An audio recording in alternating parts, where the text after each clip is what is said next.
Sairam sir. Sairam అమ్మా, నేను ముందు నేను మాట్లాడతా, తర్వాత నువ్వు మాట్లాడదు కానీ అమ్మా. అందరికి సాయిరామ్ అండి. ఇవాళ మా ఇంట్లో పండగ అయిందన్నమాట, పెద్ద పండగ అయింది. పండగ కూడా ఇంత ఆనందంగా ఉండనే నేను ఇంకా నాకు పండగలు కామన్, నాకు రోజు పండగే. టు మీ ఎవ్రీడే ఇది ఫెస్టివల్. రోజు కడుపు నిండేవాడికి అదే పండగట. అందరికి కుదరదని చెప్పి కొంతమందికి అట్లీస్ట్ పండగ పూట ఉన్న కడుపున తింటారని చెప్తే పండగల రూపంలో పండగలు పెట్టడం జరిగింది. ప్రతిరోజు కూడా అందరూ పండగ చేసుకునే స్థాయికి ఎదగాలని నా యొక్క ప్రార్థన, నా కోరిక సోమని. నేను ఒక్కరిని సెలబ్రేట్ చేసుకోవడం కాదు, you are also celebrating festival everyday. కాదంటే చెప్పండి. మీ అమావాస్యకో పుణ్యంకో చేసుకుంటాం, సంవత్సరానికి ఒకసారి. You are also celebrating festival everyday. రోజు విందు భోజనం చేస్తే పోతున్నారు ఇక్కడి నుంచి. రుచికరమైన పదార్థాలు పెడుతున్నారు రోజు స్వామి మనకి. అదృష్టవంతులం, ఏ జన్మలో చేసుకున్నాం మనం. ఆ విధంగా actually today I'm having a very important meeting at Sundaram. మా సోదరి మళ్ళీ సుందరం కూడా వెళ్ళారు. ఫోటో చాలా సుందరంగా ఉన్నారు ఫోటోలో. సుందరంలో 4 పిల్లర్స్ అండి బాబు. 4 సామాన్యులను కాదండి బాబు. నాకు అంటే రాకముందే తెలుసు దేర్ పొటెన్షియాలిటీ. ఇప్పుడు చూసిన తర్వాత అర్థమైంది. ఒక సమితి కాదు, ఒక జిల్లాని నడపగల సామర్థ్యం 4 దగ్గర ఉంది. They can run A district. ఆ 4 కలిసి ఒక జిల్లాలో సాయి సంస్థని నడపగల శక్తి సామర్థ్యాలు ఉన్న త్రిమూర్తులు 4. వాళ్ళందరికీ తలమానికం మన గ్రూప్ అందరిలో పెద్ద. I think she the biggest. మనందరికి కూడా పెద్ద ఆవిడ. She 86 years. 1938 సంవత్సరం. ఎవరైనా డేట్ ఆఫ్ బర్త్ ఒకసారి అందరూ రికార్డ్ చేయండి సార్ కోటేశ్వరరావు గారు. ఈ collect the date of birth. We can publish the list in our group also. మా అమ్మగారు చెప్పిన రూల్ ప్రకారము మా అమ్మేమో మరి మా అమ్మ ఏజ్ మా అమ్మ కంటే పెద్ద. ఫీజు 1938 November 4th సుబ్బరత్తమ్మ మా అమ్మ. నిజంగానే నన్ను కొడుకులాగానే చూసుకుంది. మరి ఆవిడ కొడుకులు లేరు, మరి నాకు తెలియదు. నాకైతే అమ్మ లేదు, ఫిజికల్గా అమ్మ కోల్పోయింది. నాకు సాయిమాత ఉంది, కానీ మనందరికీ అమ్మ ఉంటుంది కదండి, కన్నమ్మ. కడమ నీళ్ళు వస్తున్నాయి సుబ్బరత్తమ్మ. నా మీద వాలిపోయిందండి, నా మీద వాలిపోయింది. ఎంత స్వతంత్రం ఉంటే వాలిపోవాలండి. నా పక్కన కూర్చుంది. ఇప్పుడు ఎక్కడ కూర్చున్నా నా పక్కన కూర్చుంది. ఇప్పుడు నేను ఎక్కడ కూర్చున్నాను, ఆ మంచం మీద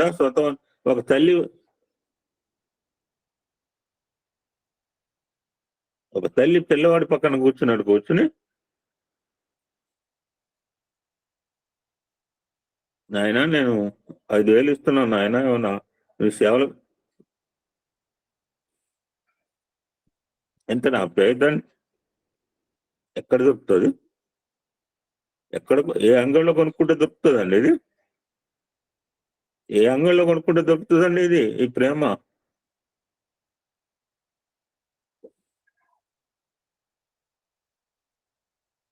నిర్మల షీ సో పొటెన్షియల్. నా ఏజ్ గ్రూప్, నాకంటే 3 నెలలు చిన్న, 5 నెలలు చిన్న. హౌ మచ్ డైనమిక్ అండి. జీవితంలో ఆడు కూడా కష్టాలు ఎదుర్కొంది, నాకు అర్థమైంది. కష్టాలకు వెరిసిపోయి జీవితాన్ని ఒక రకంగా చూసుకున్న వాళ్ళు చూసినా, కష్టాలు ధైర్యంగా ఎదుర్కొని ముందుకు one of the role model. ఈ సో యాక్టివ్.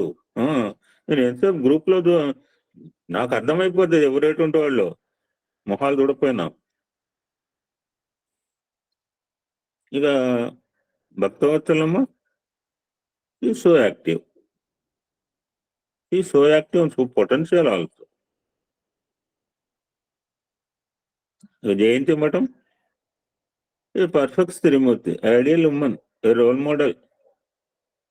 ఈ కొత్త కాలం అమ్మాయిలా కనపట్లేదు నాకు ఆ ఏజ్ గ్రూప్ లో. అంటే ఆ- ఆ ఏజ్ ఆ ఏజ్ గ్రూప్ లో ఏజ్ లో ఉన్న వాళ్ళు ఎలా ఉన్నారో చూసినా, ఆ అమ్మాయి ఏజ్ గ్రూప్ లో వాళ్ళు కలికాలంలో ప్రస్తుతంలో ఎలా ఉన్నారో చూశాను. బట్ ఆ అమ్మాయి అలా లేదు, నా ఊహకు అందింది. I had certain imaginations about particular devotee. నా గురించి మీరేమనుకుంటున్నారో నేను మీ గురించి కూడా అలానే అనుకుంటుంటాను అనమాట.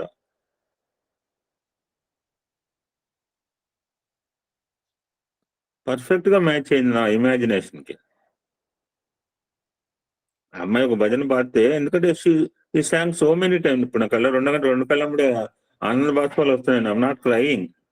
ఆనందంతో దుఃఖంతో కళ్ళ నీళ్ళు ఏకదారిగా వస్తున్నాయి. వీడియో ఓపెన్ చేసుకోలేదు. ఆ అమ్మాయి పాడిన భజన సాంగ్ సో మెనీ టైమ్స్, ఎన్నోసార్లు పాడింది గ్రూప్ లో. గత 3.5-4 సంవత్సరాలు పరిచయం అయిన దగ్గర నుంచి. నాకు ఫస్ట్ లో నిర్మలా గణేష్ సార్ అని వచ్చేది, మరి నాకు అర్థం కాలేదు. పోతారు ఇద్దరు ఒకటే కదా, ఇప్పుడు నిర్మలా చెప్తుంది. గణేష్ సార్ అని పేరుతో వచ్చేది. ఏం వాయిస్లన్నీ నలుగురు భజన చేశారండి. అన్ని భజనలు పెట్టాను. మీకు తలకాయ నొప్పి వస్తే రావద్దు, తలకాయ నొప్పి వస్తే గ్రూప్ లోంచి పోండి, నాకేమి. వీడెవడరా పిచ్చోడు, if you are not interested leave the group immediately. ఇప్పుడు నాకు అర్థమైంది ఎలాగ జనాలు తప్పించుకోవాలంటే, ఉదయం 10:30కి సత్సంగం, ఈవినింగ్ పోస్ట్పోన్ చేయాలి కోటేశ్వరరావు గారు. వీళ్ళు తప్పించుకోవాలంటే ఒకటే మార్గం మనకి. వీళ్ళు తప్పించుకోవాలంటే సాయంత్రం పెట్టుకోవాలి సార్ సత్సంగాలు. ఒకటే మంది. ఇప్పుడు నాకు అర్థమైంది. 10:30 మార్చి సాయంత్రం పెట్టామనుకోండి, జనాలు మన దగ్గర రారు సార్ ఎవరు. How to escape these persons అంటే ఒకటే అనమాట మంది, నాకు ఇప్పుడు తెలిసింది. ఆవిడ చేంజ్ ద సత్సంగం from morning 10:30 to evening 4 o'clock 5 o'clock పెట్టామంటే ఎవరు రాడు, మంచిగా పనులు బిజీగా ఉంటారు. So that I can escape you, but you can't escape from me. You can't escape from మీ, గుర్తుపెట్టుకోండి. అటువంటి బంధాన్ని స్వామి మనకి ఇచ్చారండి. ముందుగా సుబ్బరత్నం గారిని మాట్లాడమని నేను కోరుతున్నానండి. సుబ్బరత్నమ్మ గారు, ప్లీజ్ స్పీక్. సాయిరామ్ అండి.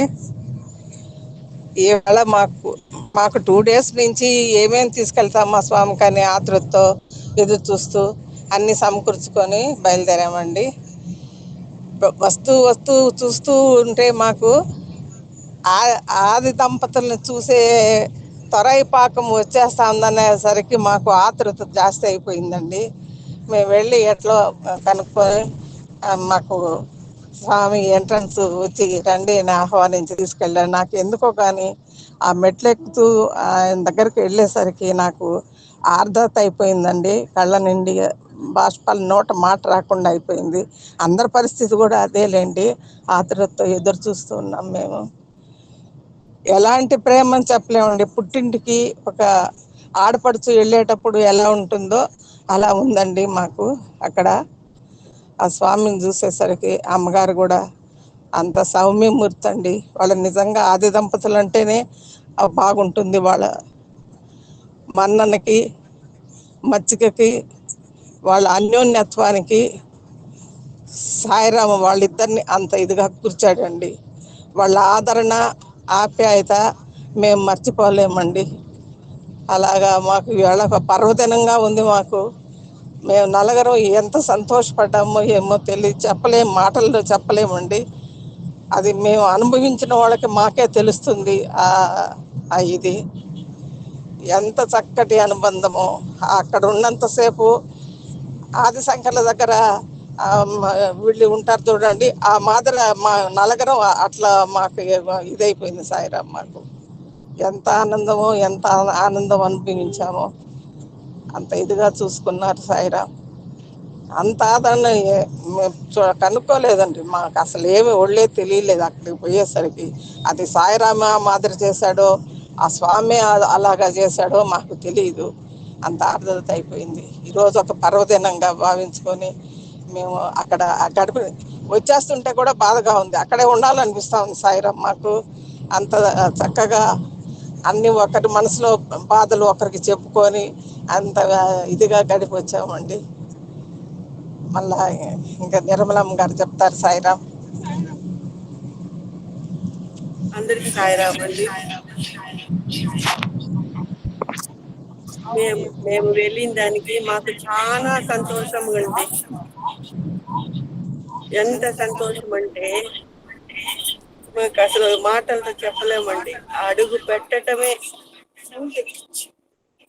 పెట్టటమే మాకు ఏమి దిక్కుదేల. ఆ స్వామిని చూస్తానే అట్లా అయిపోయిందండి మా మనసులో. భజనలు ఎలా చేశామో అంతా ఆ స్వామి చేయించుకున్నాడండి. వాళ్ళ ఆదరణ, ఆప్యాయత నేనైతే జీవితంలో మర్చిపోలేనండి. సార్ అంత బాగా చూసుకున్నారండి. సాయిరాం. నేను ఎక్కువ మాట్లాడలేను.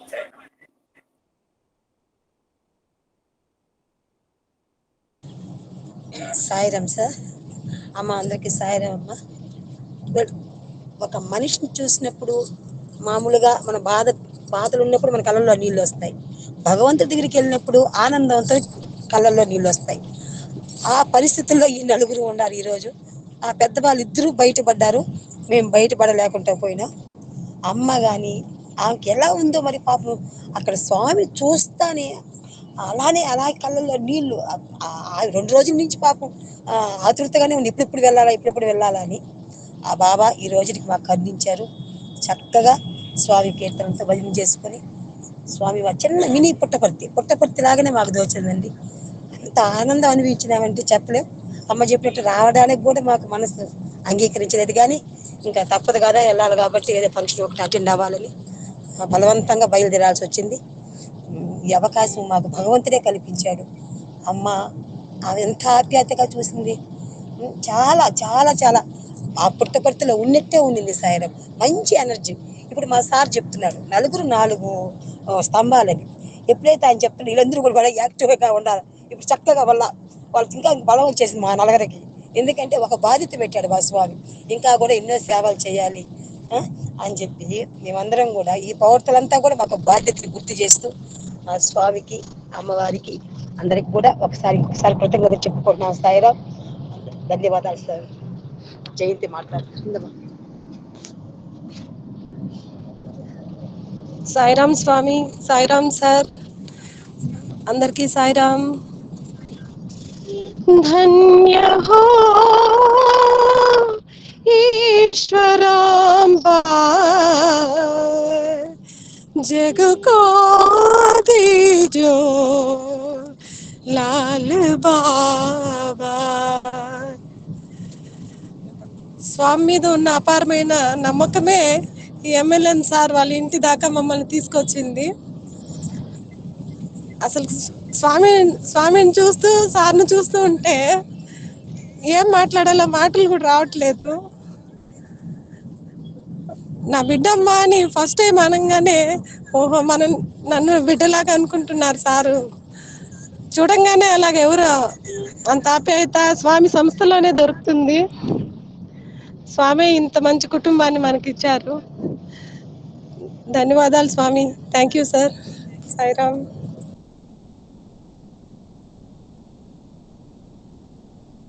Thank you so much. సాయిరాముని నేను చూసి ఆనందపడ్డా. నేను కళ్ళల్లో నీళ్ళు ఖర్చుకున్నాను. అవునమ్మా. సాయిరామ్. నువ్వెవరు మాకు ఈ సంవత్సరానికి సరిపడా కాదండి, జన్మకి సరిపడేంత సంతోషాన్ని నింపుకొని వస్తున్నాము. ఇంకా మాకు ఈ కార్లో కూడా అదే ముచ్చట్లతో ఉన్నామండి మేము ఇప్పుడు. సాయిరామ్. సాయిరామ్. మీరు పోయినప్పుడు రాజాబాబు గారు ఉంటే ఇంకా బాగుండేది. రాజాబాబు కూడా చాలా ప్రేమగా మాట్లాడతాడు. ప్రేమగా తల్లిదండ్రులకి అమ్మగారు కూడా చెప్తున్నారు ఆ మాట. చాలా ఉత్తముడమ్మా బాబు విజయ్ కుమార్ అని చెప్పారు. అమ్మగారు కూడా చెప్పారు. వాళ్ళ బాబు రాజాబాబు ఎంతో ప్రేమగా మాట్లాడతారు, ఎంత బాగా మాట్లాడతారు. ఆ తల్లిదండ్రులు తగిన కుమారుడు అదే లేరు. ఆ బాబు గారు ఉంటే ఇంకా బాగుండేది. ఇంకా ఎంతో ప్రేమ కురిపిస్తారు పాపం. చాలా చక్కగా మాట్లాడతారు. వీళ్ళిద్దరే కాదు, వాళ్ళకి దగ్గ కుమారుడు ఆ రాజాబాబు. అంత అంత హంబుల్ గా మాట్లాడతాడు, అంత బాగుంటుంది. నేను వాళ్ళ ప్రేమంతా చవి చూశాను. ఒకసారి మేము పోయినాం కదా, మేము అవును మేము ఆ బాబు గారిని తిరుపతి వస్తామంటా ఉండారే కానీ ఇప్పటికి రాలే. మొన్న మా బాబు కూడా అడిగాడంట, ఎప్పుడు వస్తారు సార్ మీరు తిరుపతి అంటే, త్వరగా వస్తాము, మేడము పుట్టపర్తి పోయిండారు, వచ్చిన తర్వాత వచ్చేస్తామన్నారంట. ఇప్పటికి రాలే. మేము ఎదురు చూస్తా ఉన్నాము. తిరుపతికి వస్తే కాళహస్తి రావచ్చు. తిరుపతికి వస్తే కాళహస్తి, తిరుచానూరు, కాణిపాకము ఇవన్నీ చూసుకోవచ్చు. వారం రోజులు సెలవు తీసుకొని వచ్చారంటే అన్ని చూసుకోవచ్చు. సాయిరామ్ అండి, చాలా బాగుంది. అన్ని ఫొటోస్, అన్ని భజన అన్ని చూశాను నేను. ఎంత ఆనందంగా ఉందండి. చాలా బాగుంటాయి. కంజర వాయించింది ఎవరండి? కంజర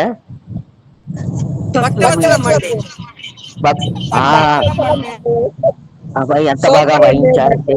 సూపర్ గా వాయిస్తారండి. చాలా బాగుందండి. అసలు ఆ తాళాలకు గాని, ఆ కజ్జరకు గాని, ఆ గొంతు మీరు పాడింది చాలా బాగుంది, చాలా ఆనందంగా ఉంది. అన్నీ చూశాను, అన్ని ఫొటోస్, అన్ని వీడియోస్ మొత్తం చూసి ఇప్పుడు మళ్ళీ దీంట్లో జాయిన్ అయినాను నేను. చాలా బాగుందండి, చాలా ఆనందం. అందరికీ అవకాశం రావాలని కోరుకుంటున్నారు. అందరికి చాలా భజన చాలా బాగుందమ్మా. భజన అందరూ నలుగురు వేస్తారు కదా, చాలా బాగుంది భజన. అందరు వేస్తే చాలా చాలా బాగుంది. బాబు గారు ఒక మాట, బాబు గారు ఉన్నారా? చెప్పు. తిరుపతికి ఎప్పుడు వస్తారు మా? వస్తాను, తప్పకుండా వస్తాను. చెప్తా అంటానే ఉండాలి కాదు, తిరుపతి వస్తారు ఎప్పుడు చెప్పారు మీరా?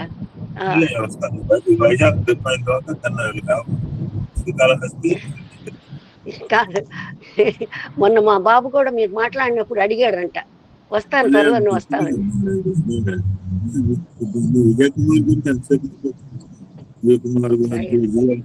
గురించి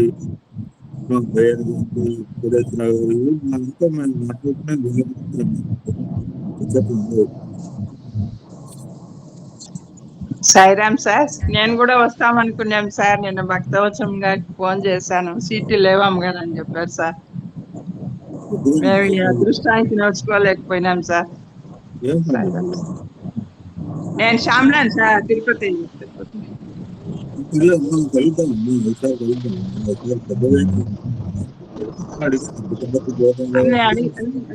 సీట్లు లేవు, ఇంకా డ్రైవర్ 5 మంది ఫిలప్ అయిపోయినామని చెప్పారు సార్.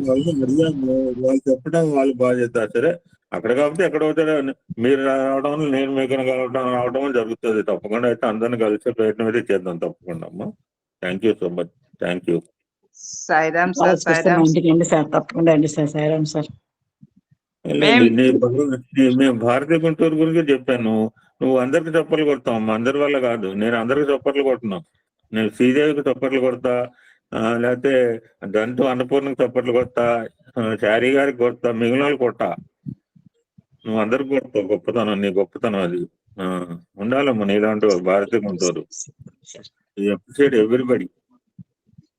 చాలా సహృదయరాలు. Thank you so much. మేము తిరుపతిలో తిరుచానూరులో సార్ మేము ఉండేది. తప్పకుండా రావాలి సార్ తిరుపతికి వస్తే. తప్పకుండా అమ్మా, తప్పకుండా వస్తానమ్మా, తప్పకుండా సాయిరామ్ సార్. అదే ప్రతి వీడియో అన్ని చూశాను సార్. నేను నోచుకోలేకపోయాని బాధపడుకున్నాను సార్. ఏం లేదమ్మా, ఏం బాధ లేదు. అంత దూరమేం కాదు, రాష్ట్రాలు కాదు, దేశాలు కాదు. అనుకుంటే మనం 2-3 గంటల్లో కలగలం మనం. ఒక చిన్న మాట సార్, మొన్న నేను అబ్బతులు ఉన్నప్పుడు మీ కళ్ళకి వచ్చారు సార్, ప్రసాదం ఇస్తున్నాను మీకు, నీ పేరు నువ్వే భారతి అని అడుగుతున్నారు సార్. అవును సాయిరామ్, మీరు వరలక్ష్మి గారు ఇంకొంతమంది భజన వాళ్ళంతా ఉన్నారు సార్. సాయిరామ్ సార్, మొన్న కనిపించారు. నేను రాలేదు, బాధపడేందుకు మీరు అలా కళ్ళలో కనిపించారు కదా, సంతోషం అనిపించింది. సాయిరామ్ సార్. ఒకరోజు సార్ మీరు కళలో వచ్చి విభూది ఇస్తున్నారు సార్. నాకు కొంచెము రైట్ హ్యాండ్ పెయిన్ గా ఉంది సార్, హాస్పిటల్కి వెళ్ళాలనుకున్నాను సార్. సార్ మీరు ఆ రోజు నైట్ కళ్ళలోకి వచ్చేసి మీరు నాకు విభూది ఇస్తున్నారు సార్. మళ్ళీ నేను హాస్పిటల్కి వెళ్ళలేదు సార్. స్వామి విభూదే పూసుకుంటూ అలానే గడిపేస్తున్నాను సార్. చెప్పాలనుకున్నాను కానీ చెప్పలేకపోయాను. సాయిరామ్ సార్. ఓకే సార్, కొడేశ్వరగా ప్రారంభించండి. సాయిరామ్ సార్. ఓం శ్రీ సాయిరామ్. భగవాన్ దివ్య శ్రీకిరణాలకు హృదయపూర్వక నమస్కారాలు చేసుకుంటూ, ఇంతవరకు తమ అనుభవాలు చెప్పినటువంటి మన ఆత్మీయ సోదరిమణులందరికీ కూడా హృదయపూర్వక ధన్యవాదాలు. మీరు పొందినటువంటి అనుభూతులు ఫోటోల ద్వారా మేము కూడా పొందాం, అందరం చూసాం, ఆనందించామండి. ఈరోజు మనం అహం సత్యబోధక గ్రంథ పఠన విశ్లేషణలోకి మనం అడుగు పెడదాం. మన గత ఎపిసోడ్లో మన అమ్మాయి కాయాన్ని పవిత్రం చేసుకోవాలి అని చెప్పింది. హరిశ్చంద్ర మహారాజు అనేటువంటి కథలో భగవంతుడిని వంచన చేయటం కుదరదు అనేటువంటి విషయం చెప్పింది. మనం ఏం చేద్దామన్నా కూడా భగవంతుడిని మనం మోసం చేయటం కానీ వంచన చేయటం కానీ మన వల్ల కాదు అనేటువంటి విషయం కూడా ఆ కథలో చెప్పింది. మానవునికి జ్ఞానధనం ఆధారం అని చెప్పింది. ఎన్నో ధనాలు మనకు ఉండొచ్చు, కానీ జ్ఞానేనైవత కైవల్యం అనేటువంటి సూత్రం ప్రకారము, నహి జ్ఞానేన పవిత్రం యహవిద్యతే అని చెప్పినటువంటి దాని ప్రకారము కేవలము మానవుడిని శోభాయమానంగా తీర్చిదిద్దేది కేవలం జ్ఞాన సంపద మాత్రమే, జ్ఞానధనం మాత్రమే అనేటువంటి విషయం కూడా మనం చెప్పుకున్నాం. అలాగే భగవంతుడిని కదిలించాలన్నా కరిగించాలన్నా అందుట్లో ఒకే ఒక పదార్థంలో ఆసక్తి ఉన్నది అని చెప్పింది, ప్రేమ. ఆ ప్రేమ అనేటువంటి, మరి ఇప్పుడు ఇంతకుముందు వీళ్ళు నలుగురు చెప్పినా కూడా ఆ పదం రాకపోయినప్పటికీ నిజంగా ఆ ప్రేమే, ఆదరణ అన్న, ఆప్యాయత అన్న, ఇవన్నీ ఏదో పదాలు వాడారు, వాటన్నిటికీ ప్రేమే మూల పదార్థం. అలాంటి ప్రేమ మనం భగవంతుడిని కదిలిస్తుంది, కరిగిస్తుంది. ఎన్నో ఉదాహరణల్లో మనం భక్తుడు, ధ్రువుడు, ప్రహ్లాదుడు, ధ్రువుడు, ఇట్లాంటి మరి గజేంద్రుడు, ఇట్లాంటి విషయాలు కూడా మనం ఎంతో అది అనుభవంలోకి తెచ్చుకున్నటువంటి విషయం, భగవంతుడిని కదిలించడం, కరిగించడం అనేది. అలాగే ప్రేమ యొక్క ఔన్నత్యాన్ని మనకి ఇక్కడ చెప్పడం జరిగింది.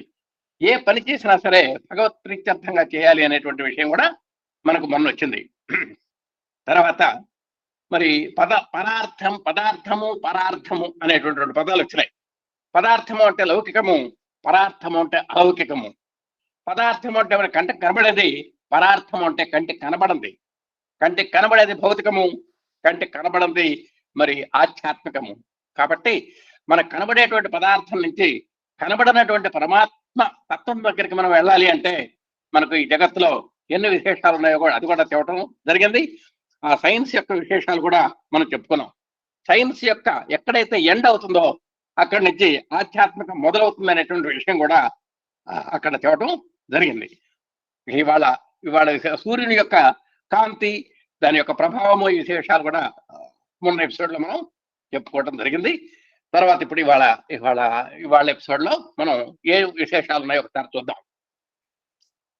పంచభూతములు పరమాత్మ యొక్క అంశములు.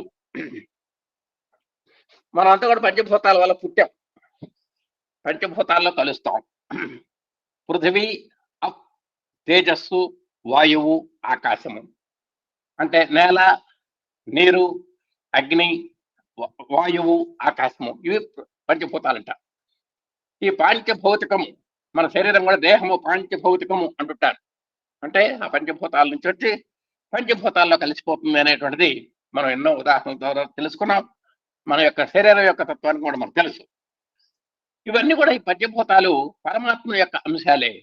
అంటే పరమాత్మ నేను ఉన్నాను అని తెలియజేయడం కోసం ఈ ఐదిటిని తన ప్రతినిధులుగా పెట్టుకున్నాడు. ఈ వాస్తవం ఇది లేదే మనం లేవు. నేల ఉన్నది, పొద్దున్నే లేచి మన బాల వికాస్ వాళ్ళు చదువుతుంటారు, పాదస్పర్శం క్షమస్వమే అని మనం ప్రార్థన చేస్తాం. కాలు లేవగానే మన కాలు భూమాత యొక్క, భూదేవి యొక్క, తల్లితో సమానమైనటువంటి పంచమాతల్లో ఒక మాత అయినటువంటి భూమాత నెత్తిన మనం కాలు పెట్టి లేస్తాం. అక్కడే మనం క్షమాపణ చెప్పుకోవాలి, పాదస్పర్శం క్షమస్వమే అని. అలాంటివన్నీ కూడా మనం ఆలోచిస్తే అన్ని కూడా దేవతలే. నీరు లేని క్షణం లేము మనం, నీరే ప్రాణాధారము. అలాగే అగ్ని లేదే, ఉష్ణం లేదే మనం బతకలేము. 98.4 డిగ్రీలు ఉంటే మనం ఆరోగ్యంగా ఉన్నట్టు, లేకపోతే లేదు. గాలి మీకు తెలిసినా తెలియకపోయినా నిరంతరం మనం పీలుస్తున్నాం, వదులుతున్నాం. కానీ గాలి ఉందని మనం ఆలోచనే చేయం. కానీ ఆ గాలి మనల్ని పుట్టిన దగ్గర నుంచి గిట్టేదాకా కూడా ఆ గాలి లేని మనం బతకలేము. అలాగే ఆకాశము, శబ్దతత్వము, ఇవన్నీ కూడా మనకు ఇవన్నీ కూడా మన ఈ పంచభూతాలన్నీ కూడా పరమాత్మ యొక్క అంశాలే. మరొక ప్రశ్న వేస్తాడు, అంటే లోకడ సైంటిస్ట్ ప్రశ్నలు వేస్తున్నాడు స్వామిని. ఆ సైంటిస్ట్ మరొక ప్రశ్న వేశాడండి. స్వామి, ప్రపంచం లోపల జలము అంతా భూమిలో ఉంటున్నదని ప్రతి ఒక్కరు అనుకుంటారు. భూమిలో జలమే పైకి పోయి తిరిగి వర్షముగా కురుస్తున్నదని కూడా అంటారు. ఈనాడు చూస్తుంటే భూమిలో జలం దొరకటం లేదు. ఇంకా ఎంతకాలం జలం తీసుకుపోవటానికి వీలవుతుంది? అది కూడా అగోచరంగాను అయోమయ స్థితి తలపిస్తున్నది అన్నారు. దీనికి నేను చెప్పాను, నాయనా, పంచభూతముల పరమాత్మని అంశగా మీరు భావించుకోవడం చేతనే జీవుడు అనే ధాతువు నుండి దేవుడు పుట్టాడు. జీవుడు అనగా ప్రకటించడం. చూడండి, జీవుడు నుండి దేవుడు అనేది పుట్టింది. ఎక్కడ చూసినా ప్రకటింపబడేది పంచభూతములే. ఇక్కడ చెప్పారు స్వామి. భూమిలో జలం, నిజంగా భూమిలో కనబడకుండా జలం ఉంది. ఎక్కడెక్కడో భూమి పొరల్లో, ఎక్కడో కొన్ని అడుగుల యొక్క దూరంలో మనకు పాతాళంలో ఎక్కడో ఉంది వాటర్. అది మనం పైకి తీసుకొస్తున్నాం. మనం ఎంత తీసుకొస్తున్నాం అంటే అమేయంగా తీసుకొస్తున్నాం. ఈనాడు భవన నిర్మాణాలు కానివ్వండి, ప్రాజెక్టులు కానివ్వండి, ఏదైనా కానీ జలంతో పనుంది. ఆ విధంగా అమేయమైనటువంటి వాటర్ మనం వాడుకుంటున్నాం. నిజంగా మరి అంత వాటర్ ఎక్కడి నుంచి వస్తుంది అని చేస్తే నిజంగా సముద్రంలో భూమిలో ఉన్నటువంటి వాటరే మరి వాస్తవంగా సముద్రంలో భూమిలో ఉన్నటువంటి జలమే పైకి పోయి వర్షంగా మారి మళ్ళా తిరిగి మళ్ళా సముద్రాల ద్వారా చేరి సముద్రాల ద్వారా మనకు వస్తుంది అనేటువంటి విషయం మనకు తెలుసు. తర్వాత జీవుడు ధాతువు నుంచే పుట్టాడో, జీవుడు అంటే ప్రకటించడం అనేది కూడా చెప్పారు. పంచభూతములను దేవతలుగా భావిస్తున్నాం మనం. భూమిని కానీ, నీరు కానీ, నిప్పు కానీ, గాలి కానీ, వాయువు కానీ, వీటన్నిటిని దేవతలుగా భావిస్తాం మనం. ఒక చెట్టు పుట్టను కూడా మన దేవుడుగా భావించేటువంటి అపూర్వమైనటువంటి సాంప్రదాయం మనకు భారతీయ సంస్కృతిలో ఇమిడి ఉంది. ఒక పామును కూడా దేవతగా భావిస్తాం, ఒక పుట్టలో పాలు పోస్తాం, ఒక చెట్టును పూజిస్తాం, ఒక కొమ్మ రెమ్మలను కూడా మనం పూజ చేసేటువంటి తత్వం మన దగ్గర ఉంది. పంచభూతములను దేవతలుగా భావిస్తున్నాం.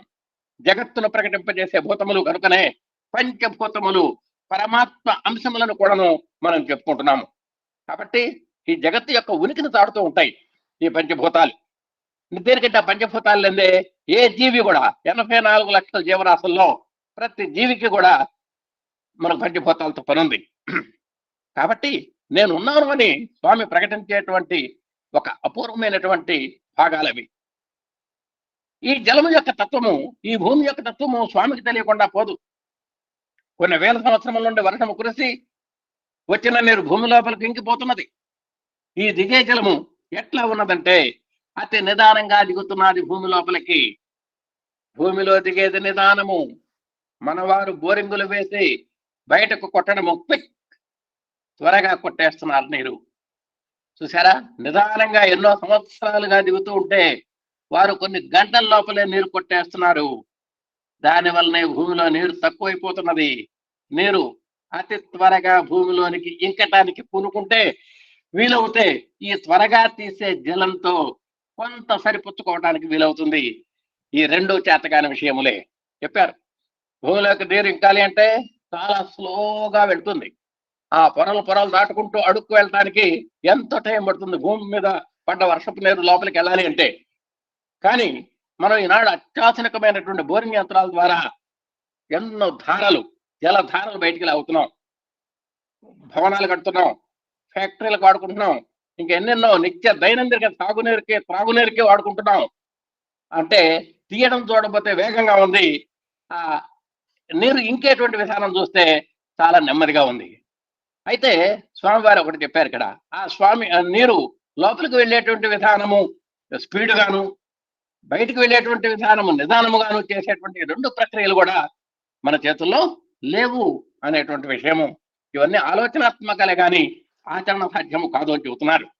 కాబట్టి నీరు అంత తేలిగ్గా చాలా నిదానంగా భూమి లోపల పొరల్లోకి వెళుతుంది. కాబట్టి మనం దాన్ని అదే స్థాయిలో వాడుకోవాలి. ఆదాయాన్ని బట్టే వ్యయం ఉండాలి, కానీ వ్యయాన్ని బట్టి ఆదాయం రాదు అనేటువంటి విషయం గమనించాలి. మీ సైన్స్కి ఈనాడు సైన్స్ చేసినటువంటి కార్యం ఏముందని చెప్పండి. ఒక్కసారి ఇప్పుడు సైన్స్లోకి వచ్చారు మళ్ళీ స్వామి. ఉన్న ధనమంతా దుర్వినియోగం చేయటం, ఏదో చంద్రమండలం వెళ్ళాం, సూర్యమండలం వెళ్ళాం అని చెప్పుకోవడం తప్ప వీటి వల్ల ప్రజలకు ఉపయోగపడేవి మార్గదర్శకములైనవి వారు అందించటం లేదు. ఇక్కడ స్వామివారు కొంచెం ఒక చొరకేశారు మనకి. ఈ విధంగా మనం శాస్త్రజ్ఞులు అపూర్వమైనటువంటి పరిశోధనలు చేసి, పరిశీలనలు చేసి, మేము అంతరిక్షంలోకి వెళ్ళాం, చంద్రమండలం చూసాం, సూర్యమండలం చూసాం అంటున్నారు తప్ప, కొన్ని కోట్లాది రూపాయలు ఖర్చు చేస్తున్నారు తప్ప, వీటి వల్ల సామాన్యమైన ప్రజకు ఏమైనా అవకాశం ఉన్నదా, ఏమైనా ఉపయోగం ఉందా అని అడిగాను. కరెంటును అయితే కొన్ని అందించారు, అంటే కొన్ని శాటిలైట్ వగైరాలు, మరి స్పేస్, మరి అంతర్జాలం అలాంటి వాటిల్లో కొన్ని సాధి ఉండొచ్చు. కరెంటును ప్రజలకు ఉపయోగ నిమిత్తమై ప్రవేశపెట్టే మార్గములను గురించి మీరు పరిశోధనలు తెలిపితే ఎంతైనా బాగుంటుంది. అప్పుడు థామస్ ఆల్వా ఎడిసన్ కనిపెట్టినటువంటి కరెంట్ ఈరోజు ప్రతి వాడికి కూడా ఉపయోగపడుతోంది. ప్రతి పనికి కరెంట్ కావాలి. ఒక కార్పెంటర్ నుంచి, ఒక ఐరన్ వర్క్స్ దగ్గర నుంచి ఏ పనైనా సరే కరెంటు లేనిదే ఈ రోజు లేదు. ఎవరికి ఆమె దోశ పెట్టాలన్నా కూడా చివరికి కరెంటు కావాల్సిందే. గారెలు చేయాలన్నా కరెంటు కావాల్సిందే. ఇదివరకు కరెంట్ లేకపోయినా గారెలు పెట్టారు. ఇప్పుడు ఈనాడు కరెంట్ లేకపోతే గారెలు లేవు, కరెంట్ లేకపోతే ఇడ్లీ లేదు, కరెంట్ లేకపోతే దోశలు లేవు. కాబట్టి ప్రతి కనీస అవసరానికి కూడా అవసరమైనటువంటి కరెంటు, అంటే ప్రతి ఒక్కరికి, పుట్టిన ప్రతి జీవికి ప్రత్యక్షంగానో పరోక్షంగానో ఉపయోగపడేటువంటి కరెంటుని మనం అభివృద్ధి చేసేస్తే ఎంతో బాగుంటుందని స్వామివారు కరెంటు విషయంలో ఒక చక్కగా చెప్పారు. అంటే నిజంగా మనం అణ్వస్త్రాల కోసం ప్రయత్నం చేస్తున్నాం. ఓ స్వామి ఒక దశలో చెప్పారు, మనకు కావాల్సిన అణ్వస్త్రాలు కాదు, అన్న వస్త్రాలు అని కూడా స్వామి చెప్పడం జరిగింది. మీ ప్రయత్నం మీరు చేసినప్పుడే భగవత్ సంకల్పం దానికి తోడవుతుంది. మనం చాలా మంది మన ప్రయత్నాలు మనం చేయకుండానే ఇది ఈ పని అవ్వలేదు, ఆ పని జరగలేదు, దీనికి మనకు ఫలితం రాలేదు, ఇగో ఈ ఫలాలు నాకు అందలేదు అని మనం ఒక అపనంద వేయటం మనకు అలవాటు అయిపోయింది. అది ఒక్కటే చెప్పారు స్వామి, ముందు నీ మానవ ప్రయత్నం నువ్వు చేయాలి, చేసిన తర్వాతనే భగవత్ సంకల్పం దానికి తోడవుతుంది అనేటువంటి విషయం చెప్పారు. ఈనాడు సైన్స్ ను మాత్రమే నమ్మి యువకులంతా దైవత్వాన్ని పూర్తిగా విస్మరించి జీవితమే ఒక పశు జీవితంగా మార్చుకుంటున్నారు. ఈనాడు టెక్నాలజీ పెరిగింది, సాంకేతికత పెరిగింది, వైజ్ఞానిక రంగం ఎన్నో కోణాల్లో అభివృద్ధి చెందింది. ఈ నేపథ్యంలో ఆ సైన్స్ యొక్క అభివృద్ధిలో పడి ఆ సైన్స్ సాధించినటువంటి ఫలాలను అనుభవిస్తూ మరి ఆ విజ్ఞానానికే ఓటేస్తున్నాడు తప్ప దివ్యత్వానికి ఏమాత్రము తలంచేటువంటి ప్రయత్నం చేయటం లేదు. అంటే ఒక రకంగా ఎక్కడైతే దివ్య జీవనం లేదో అది పశు జీవనం అయిపోతుంది. అందుకని దివ్య జీవనాన్ని, అంటే భగవత్ సంబంధమైనటువంటి ఆలోచన సరళిని మనం మానుకొని కేవలము నేను, నా దేహము, నా వారు, నా సుఖాలు, నా ఐహిక భోగాలు అనేటువంటి కోణంలో ఎప్పుడైతే ప్రయత్నం చేస్తాడో అది దివ్య జీవనం కాదు, పశు జీవనం అవుతుంది అనేది చెబుతున్నారు. ఇది చాలా పొరపాటు. తల్లిదండ్రులను కూడా వారిని ఖండించి సరైన మార్గంలో తిప్పినప్పుడే స్వామి సంకల్పానుసారంగా మీరు కూడాను కొంత ప్రోద్బలాన్ని కలిగింపజేయవచ్చునే కానీ తల్లిదండ్రులు పిల్లలను విచ్చలవిడిగా విడిచిపెట్టి భగవత్ కటాక్షముతో ఏదో జరిగిపోతుందనుకుంటే తప్పు అని చెప్పారు. కాబట్టి ఒక కూతురు తప్పు చేస్తే తల్లి తప్పు అని చెప్పాడు శాస్త్రంలో, ఒక కొడుకు తప్పు చేస్తే తండ్రి తప్పు అని చెప్పారు, ఒక శిష్యుడు తప్పుడు చేస్తే గురువు గారు తప్పు అన్నాడు. మొన్న ఎక్కడ కథలో వచ్చింది, ఆ చెరుకు గడలన్నీ కోసం శిష్యులు గురువు గారికి వీపు మీద వాతలు తేలినాయి అని విషయం మనకు వచ్చింది సమర్థ రామదాస్ కథలో. అలాగే ప్రతి దానికి కూడా బౌండరీ ఉంటుంది. పిల్లల్ని చక్కగా విచ్చలవిడిగా తిరగలేకుండా ఒక అదుపాజ్ఞంలో పెట్టాల్సినటువంటి బాధ్యత తల్లిదండ్రులకు ఉందని స్వామి మనకు చెబుతున్నారు. భగవత్ కటాక్షంతో ఏదో జరిగిపోతుంది, నేనేదో భగవత్ ప్రార్థన చేస్తున్నాను అన్నీ ఆయనే చూసుకుంటాడు అంటే కుదరదు. ముందర you have to do your work, నీ యొక్క కర్తవ్య కర్మ నువ్వు చేయాలి, అప్పుడే భగవంతుడిని ప్రార్థించాలి అని చెబుతున్నారు. భగవంతుడు ఏమీ పని లేక ఇక్కడికి రాలేదు. మీ ప్రయత్నం మీరు చేసినప్పుడే భగవంతుని సంకల్పం అనే సహాయం కూడాను దానికి తోడుగా ఉంటుంటుంది. కాబట్టి నియతం కురు కర్మత్వం చెబుతుంది భగవద్గీత కూడా. నువ్వు చేయవలసిన పని నువ్వు చేయి, నీ యొక్క కర్తవ్య నిర్వహణ, నీ విద్యుక్త ధర్మాన్ని నువ్వు చేయి. నువ్వు ఒక స్టూడెంట్గా కానీ, ఒక గురువుగా కానీ, ఒక గృహిణిగా కానీ, ఒక భర్తగా కానీ, ఒక భార్యగా కానీ, ఏదైనా సరే నీకు కొన్ని విధులు ఉన్నాయి, విద్యుక్త ధర్మాలు ఉన్నాయి, విద్యుక్త కర్మలు ఉన్నాయి, విహిత కర్మలు ఉన్నాయి. అవన్నీ చేయాలి. చేసిన తర్వాతనే భగవంతుడిని ప్రార్థించాలి. అప్పుడే భగవంతుడు నీకు నీ మొర ఆలకిస్తాడు, నీకు సహాయంగా ఉంటాడు. ఆదిభూతములో ఆది దైవకం అనే పురుషత్వాన్ని చేరినప్పుడే నెగటివ్ పాజిటివ్ చేరినట్టుగా ఈ రెండింటి ద్వారా కొంత ఫలితం దక్కుతుంది. ఆదిభూతము అంటే లౌకికము, ఆది దైవికము అంటే ఆధ్యాత్మికము. కాబట్టి నువ్వు పురుష ప్రయత్నం చేసిన తర్వాతనే ఆ దివ్యత్వం కోసం, ఆ దైవ అనుగ్రహం కోసం నువ్వు ప్రయత్నం చేయాలి. ఈ రెండు, మానవ ప్రయత్నము, దైవానుగ్రహము, ఈ రెండు ఒక రకంగా నెగటివ్ పాజిటివ్ లాంటివి. ఈ రెండు కలిసినప్పుడే నీకు ఆ ఫలితంలో ఫలితంలో నీకు ఒక అమృతత్వం కనబడుతుందని చెప్తున్నారు. అట్లు కాకపోవడం చేత విద్యాలయాలలో విచ్చలవిడిగా వికార వేషములు వేసే యువకుల ద్వారా తల్లిదండ్రులకు తలవంపులు తెప్పించే పరిస్థితి ఈనాడు ఏర్పడుతోంది. ఆ విద్యాలయాల్లో కూడా ఎక్కడ ప్రిన్సిపాల్ గారి కంట్రోల్ లేదు, ఉపాధ్యాయుల యొక్క కంట్రోల్ లేదు, తల్లిదండ్రుల యొక్క కంట్రోల్ అంతకంటే లేదు. ఆ విధంగా వాళ్ళు దిశానిర్దేశం లేక వాళ్ళు ఇష్టం వచ్చినట్టు ప్రవర్తిస్తున్నారు. చాలా ఘోరమైనటువంటి పరిస్థితి ఉందని చెప్పారు. ఇది ఏనాడు ఒక మాననాస్తంగా బయలుదేరుతుందో చెప్పడానికి అవకాశం లేదు. కనుక పిల్లలు చెడిపోవడానికి కానీ, పిల్లలు సక్రమమైనటువంటి మార్గంలో లేకపోవడానికి కానీ తల్లిదండ్రులే మూల కారణమని చెప్పక తప్పదు. ఆ విధంగా విచ్చలవిడిగా వదిలేస్తే వీళ్ళే చివరికి ఏ నక్సలైట్స్ గానో, ఏ దారుణ మారణకాండ సృష్టించేటువంటి ఒక విపరీతమైనటువంటి ధోరణి కలిగినటువంటి ఒక విచ్ఛిన్న శక్తులుగా వారు తయారవుతారు. కాబట్టి మనం తల్లిదండ్రులుగా ప్రతి ఒక్కరం పిల్లల్ని సక్రమ మార్గంలో పెంచడానికి ప్రయత్నం చేయాలి. ఒకవేళ వాళ్ళ వినాశనం జరిగింది అంటే అది మనమే కారణం అనేటువంటిది కూడా మనం గుర్తుపెట్టుకోవాలని చెబుతున్నారు. తల్లిదండ్రులు వారి స్వేచ్ఛ కోరవచ్చు, తల్లిదండ్రులు వారి ఆనందమును ఆశించవచ్చు. కానీ ఆనందమునకు కానీ స్వేచ్ఛకు కానీ కొంచెం హద్దును ఉండాలి. నిజంగా పిల్లలు ఆనందించాల్సిందే, పిల్లలు సంతోషించాల్సిందే, పిల్లల యొక్క సంతోషం మనకు సంతోషమే.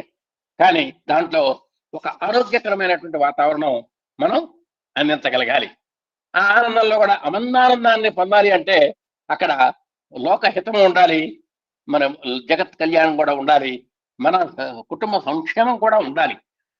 కానీ ఆనందమునకు కానీ స్వేచ్ఛను కానీ కొంచెం హద్దు అందించాలి.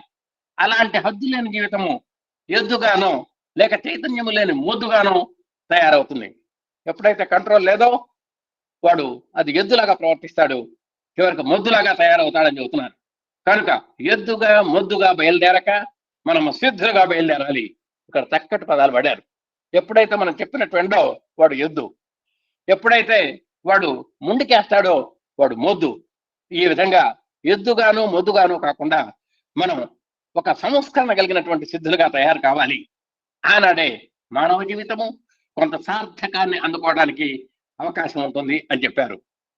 ఈ విధంగా పిల్లల యొక్క తల్లిదండ్రుల యొక్క కొంత బాధ్యతని గుర్తు చేయటం జరిగింది స్వామి. ఆధ్యాత్మ విద్యయే సరైన విద్య అని తర్వాత అంశంలోకి వెళ్తున్నాం. మరి భగవద్గీతలో కూడా చెప్పాడు, ఆధ్యాత్మ విద్యానాం వాద ప్రవదతామహం అన్నాడు. అంటే అన్ని విద్యల్లో కల్లా ఆధ్యాత్మ విద్య నేనే అని చెప్పాడు. ఆధ్యాత్మ విద్య అంటే దైవ సంబంధమైనటువంటి ఒక పరమాత్మ సంబంధమైనటువంటి విచారణ. చివరికి మనం ఒక ప్రహ్లాదుడిని చూసినా సరే నేను చదువులలో ఆహారమిల్ల చదివి తండ్రి అన్నాడు.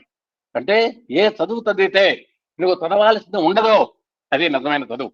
ఏ చదువు భగవంతుడిని అయితే చక్కగా దిశానిర్దేశం చేసి చూపిస్తుందో అది నిజమైనటువంటి చదువు.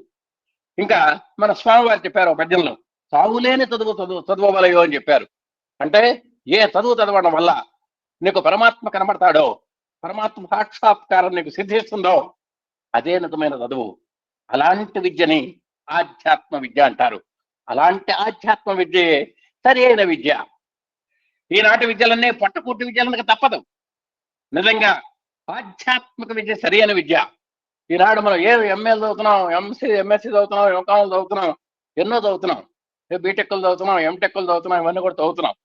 ఇవన్నీ కూడా పుచ్చుకొని పొట్టకూటి కోసం పరిగెత్తున్నాం, ఏదో ఉద్యోగాలు సంపాదిస్తున్నాం, పెళ్ళాం బిడ్డలను పోషిస్తూ కాలక్షేపం చేస్తున్నాం. ఇది పొట్టకూటి కోసం విద్య తప్ప నీకు పరమాత్మను చూపించేటువంటి విద్యలు కాదు అని స్వామి యొక్క అభిప్రాయం. చదువుకున్నటువంటి వారు కూడాను ఆత్మద్రోహిగా మనసుకు ఇష్టం లేకపోయినా కొన్ని పెడమార్గములు తొక్కక తప్పదని ఎంతగానో బాధపడుతున్నారు. నిజంగా ఏ చదువు చదివినటువంటి వాడు ఆ ఉద్యోగాలు చేయనటువంటి పరిస్థితి కూడా ఈ రోజుల్లో ఉంది.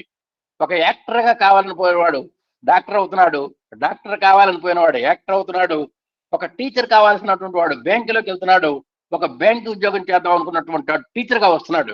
ఈ విధంగా ఆ వృత్తి ఇష్టం ఉన్నా సరే లేకపోయినా సరే చివరికి సంసారాన్ని గడపటం కోసం రాజీ పడి మరి ఎంతో పీజీ పాస్ అయినటువంటి వాళ్ళు కూడా ఈనాడు స్వీపర్లుగా పనిచేస్తున్నటువంటి సందర్భాలు మనకున్నాయి.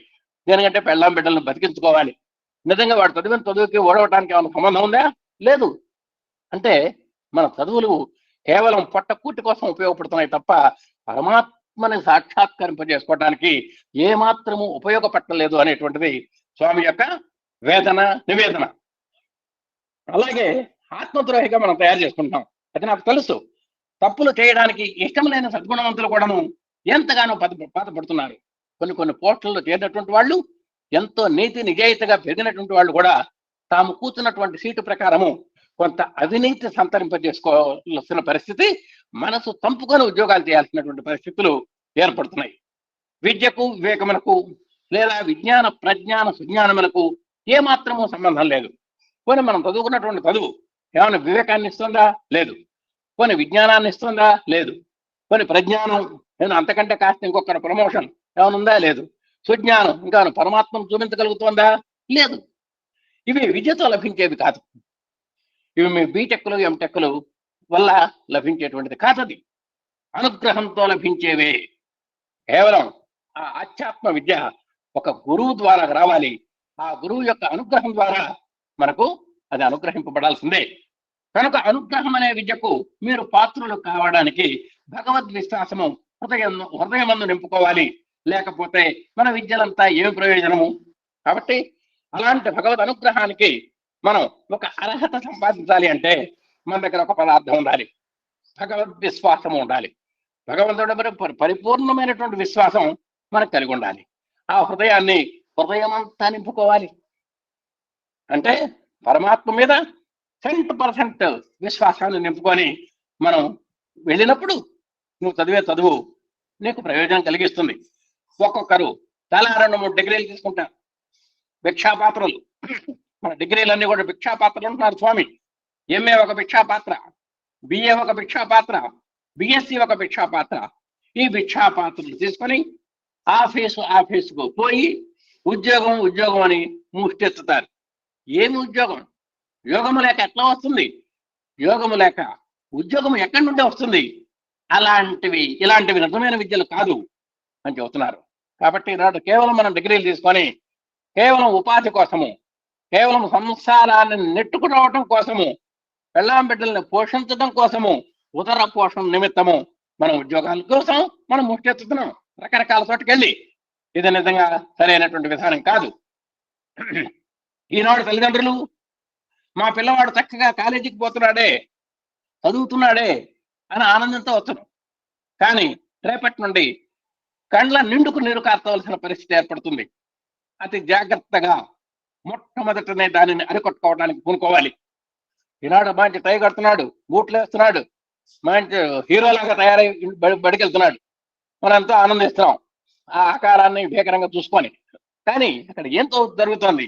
వాడు ఏం నేర్చుకుంటున్నాడు? వాడి వంటబడుతున్నటువంటి విద్య ఏమిటి? మనం చూడటం.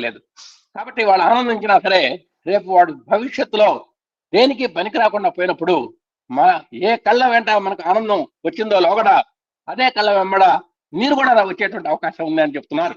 అది సరైనటువంటి విద్య కానప్పుడు అతి జాగ్రత్తగానే మొట్టమొదటినే దాన్ని అరకొట్టుకోవడానికి పూనుకోవాలి.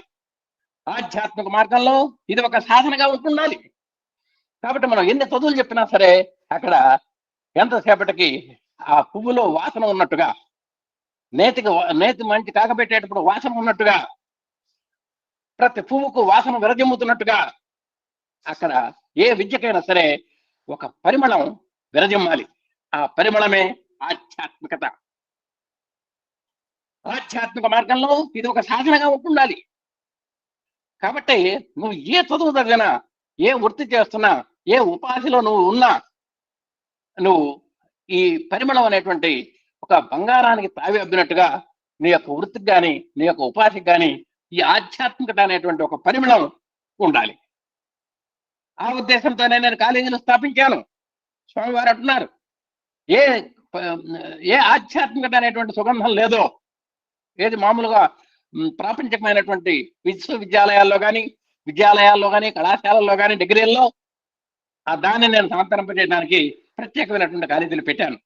ఈనాడు ఆధ్యాత్మిక మార్గం మీద స్వామి అనేక రకములుగా బోధించవచ్చును.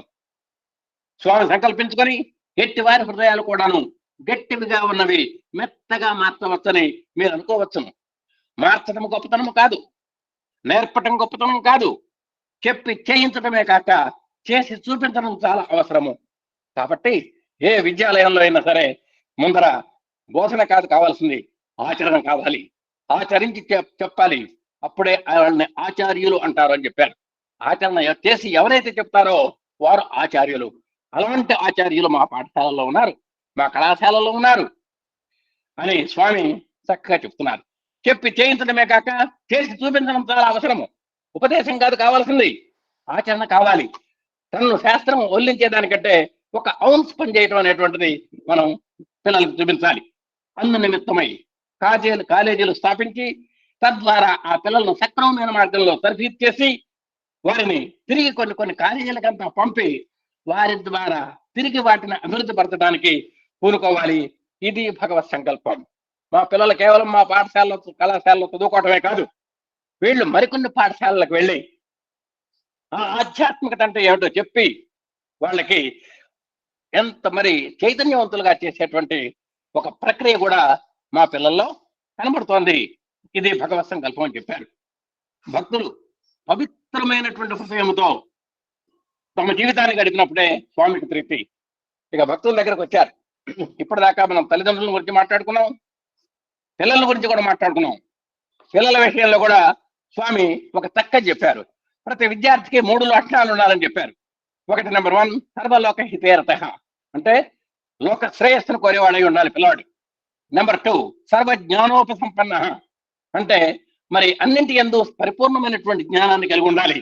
నెంబర్ 3 సర్వే సముచితా గుణై, సమస్త సద్గుణాలని కలిగి ఉండాలి అనేటువంటి ఒక సనాతన సారథిలో ఒక చోట స్వామి విద్యార్థుల యొక్క లక్షణాలు అంటే నీ యొక్క చదువు లోకహితంగా ఉండాలి, నువ్వు పరిపూర్ణ జ్ఞానవంతుడుగా ఉండాలి, నీ యొక్క సర్వ సద్గుణ సంపత్తి నీలో ఉండాలి.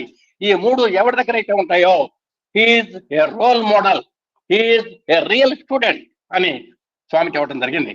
కాబట్టి అలాంటి విద్యార్థులను మనం తయారు చేయాలి, అలాంటి ఆధ్యాత్మిక విద్యను వాళ్ళలో చూపించాలి అని ఇంతవరకు మనకు చెప్పడం జరిగింది. ఇక భక్తుల విషయంలోకి వస్తున్నారు. భగవత్ సంకల్పం యొక్క మర్మము కానీ, భగవద్ అవతారముల యొక్క దివ్యత్వము కానీ అర్థం చేసుకోవడానికి సాధ్యము కాదు. ఏదో భగవంతుడు అని మనం రకరకాల శాసనం ద్వారా భగవత్ పథంలో మనం నడుస్తున్నాం, కానీ ఆ సంకల్పం యొక్క మర్మం మనకు తెలియదు, అవతారం యొక్క విశేషం కూడా మనకు తెలియదు. రామచంద్రుడు సీతాన్వేషణ నిమిత్తమై వెళ్ళి లంకకు ఇటువైపున కూర్చొని హనుమంత నువ్వు వెళ్ళి సీత ఉందేమో చూచిరా అన్నాడు.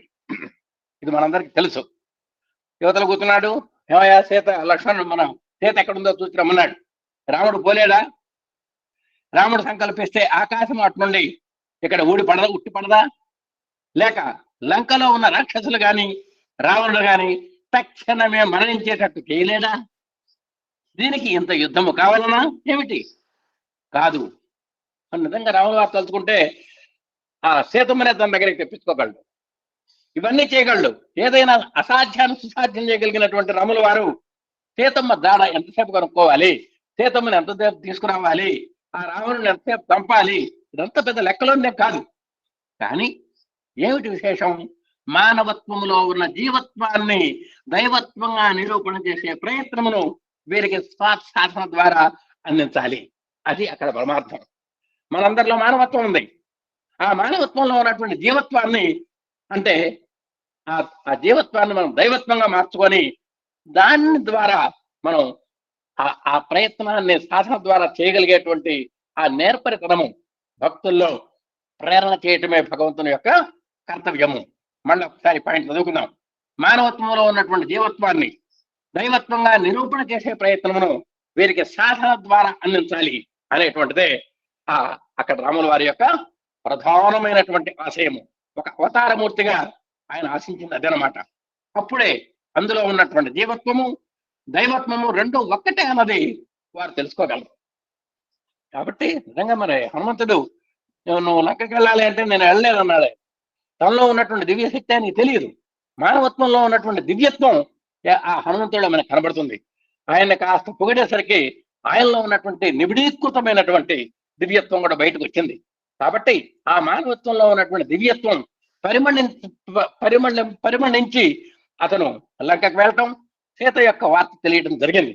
కాబట్టి అప్పటిదాకా స్తబ్దతగా ఉన్నటువంటి హనుమలో అలాంటి దివ్యత్వ ప్రభాసమానం అవటం అనేటువంటిదే ఇక్కడ స్వామివారు చెప్పదలుచుకున్నటువంటి విషయం అనమాట.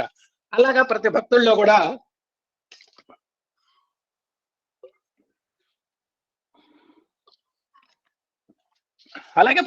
ఉన్నటువంటి మానవత్వములో జీవత్వం ఉట్టిపడాలి అనేది స్వామి యొక్క ఆశయము. అప్పుడే అందులో ఉన్న జీవత్వము దైవత్వము రెండు ఒక్కటే అన్నది వారు తెలుసుకోగలరు. కనుక హనుమంతుడికి కొంత బలమునిచ్చి, నాయన నీవు ఏ విధంగా సాధించగలుగుతావో చూతము అని పరీక్ష పెట్టాడు. హనుమంతుడు రామ రామ రామ అని రామనామముతోనే ఈ మోహసాగరమును దాటి సీతను గుర్తించి రామునికి ఆ వార్తను అందించాడు. అయితే హనుమంతుడికి ఈ శక్తి ఎక్కడి నుంచి వచ్చింది? ఇది కూడా రామశక్తే. అనగా భగవంతుడు సంకల్పముతో చేయలేని కార్యమును కూడాను భక్తుడు ఆయన అనుగ్రహంతో చేయగలడు అనేటువంటి సత్యాన్ని లోకానికి తాటే నిమిత్తమే ఇదంతా కూడా.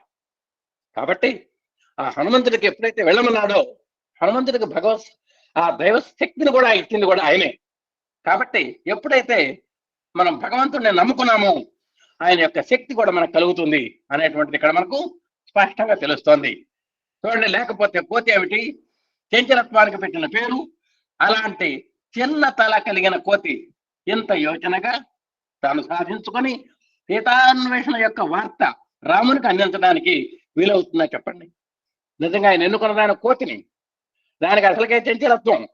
ఆ తలకాయ మన తలకాయ ఎంత ఉండదు, చిన్న తలకాయ.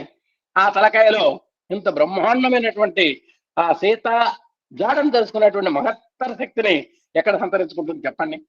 కేవలం ఇది భగవద్ అనుగ్రహం మాత్రమే.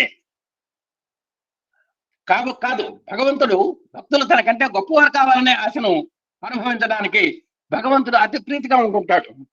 చూడండి, భగవంతుడు కూడా భక్త పరాధీనుడు అని చెబుతుంటాం. ఒక్కోసారి భక్తులకు కూడా అధీనం అయి ఉంటాడని చెప్పుకుంటాం. అంటే భక్తులే గైరుగా ఉండేటట్టుగా చూసుకుంటాడు ఆయన. తనకంటే మిన్నగా ఉండాలని చూసుకుంటాడు. ఒక సావిత్రి ఎదిరించింది యముణ్ణి, ఎరకాటంలో పెట్టి భర్త యొక్క ప్రాణాలు కాపాడుకుంది. నిజంగా యమధర్మరాజుతో మనం డీల్ చేయటమే కష్టం. అలాంటి యమధర్మరాజును డీల్ చేసి తన భర్త ప్రాణాలను నిలుపుకున్నటువంటి సావిత్రి నిజంగా మరి ఇక్కడ సావిత్రి భక్తురాలు అనుకుందాం, యమధర్మరాజు భగవంతుడు అనుకుందాం కాసేపు. అలాంటి భగవంతుడిని కూడా తెకటామకటా పెట్టి ఆమె మరి భక్త పరాధీనుడు భగవంతుడు అనేటువంటి విషయాన్ని రుజువు చేసినటువంటి మహిళ సావిత్రి. అలాగే ఇక్కడ 3 ఉన్నాయండి మనకు లోకంలో. ప్రతి తల్లిదండ్రి కూడా పిల్లవాడు నాకంటే గైరుగా ఉండాలి అని ప్రతి తండ్రి కోరుకోవాలండి. మా అమ్మాయి నాకంటే చాలా గొప్పగా ఉండాలని ప్రతి తల్లి కోరుకోవాలండి. దీన్ని పుత్రాది పరాజయం అంటారండి. అంటే మా అమ్మాయి చేతిలో నేను ఓడిపోవాలి, మా అబ్బాయి చేతిలో నేను ఓడిపోవాలని కోరుకోవాలి. ఓడిపోవటం అంటే ఇక్కడ కుస్తీ పట్లు బట్టి ఓడిపోవటం కాదు, మనకంటే ఉన్నతంగా ఎదగాలి అని. తండ్రి గారు 50,000లో రిటైర్ అయ్యాడు, పిల్లవాడు ₹1,00,000 సంపాదిస్తున్నాడు అంటే ఇప్పుడు ఆ కొడుకు చేతిలో మరి తండ్రి ఓడిపోయినట్టేగా లెక్క. అలా అన్నమాట. ఆ విధంగా శిష్యాదిచ్చే పరాజయం. ప్రతి గురువు కూడా ఇప్పుడు ఏకలవ్యుడిని చూసినప్పుడు ద్రోణాచార్యుడు తల ఎగరేశాడు. అంటే నా యొక్క ప్రతిమను పెట్టుకొని వీడంత బ్రహ్మాండమైనటువంటి PhD డిగ్రీ పొందాడంటే వీడంత మునగాడో అని ఒక పక్క సంతోషించాడు, ఒక పక్క ఇబ్బంది పెట్టి అతని యొక్క అంగోష్టాన్ని తీసుకోవటం అనేది వేరే విషయం. కానీ నాకంటే గొప్పవాడు, గురువును మించిన శిష్యుడుగా ఆయన ఒక్క నిమిషం తన మనసులో అభినందించాడు ఏకలవ్యుడిని. ఆ విధంగా శిష్యుడి చేతిలో ఓడిపోవాలని కోరుకుంటాటండి గురువు గారు. ఇంకోటి ఏంటంటే భక్తాదిచ్చేత్ పరాజయం. నేను భక్తుడి చేతిలో ఓడిపోవాలి అని కోరుకుంటాట భగవంతుడు. అలాంటి సందర్భాలు మనకెన్నో ఇక్కడ కనబడుతున్నాయి. ఇందాక సావిత్రిని మనం ఉదాహరణగా చెప్పుకున్నాం. అలాంటి సందర్భంలో ఇక్కడ చెప్పారు చూడండి, ఒక్క చిన్న పాయింట్ చెప్పారు ఇక్కడ. భక్తులు తనకంటే గొప్పవారు కావాలనే ఆశను అనుభవించడానికి భగవంతుడు అతి ప్రీతిగా ఉంటుంటాడు. నాకంటే గొప్పగా ఉండాలి నా భక్తుడు, నా యొక్క ఆదర్శ సూత్రాలని నాకంటే మిన్నగా పాటించగలిగిన వాడై ఉండాలి అని కోరుకుంటాటండి.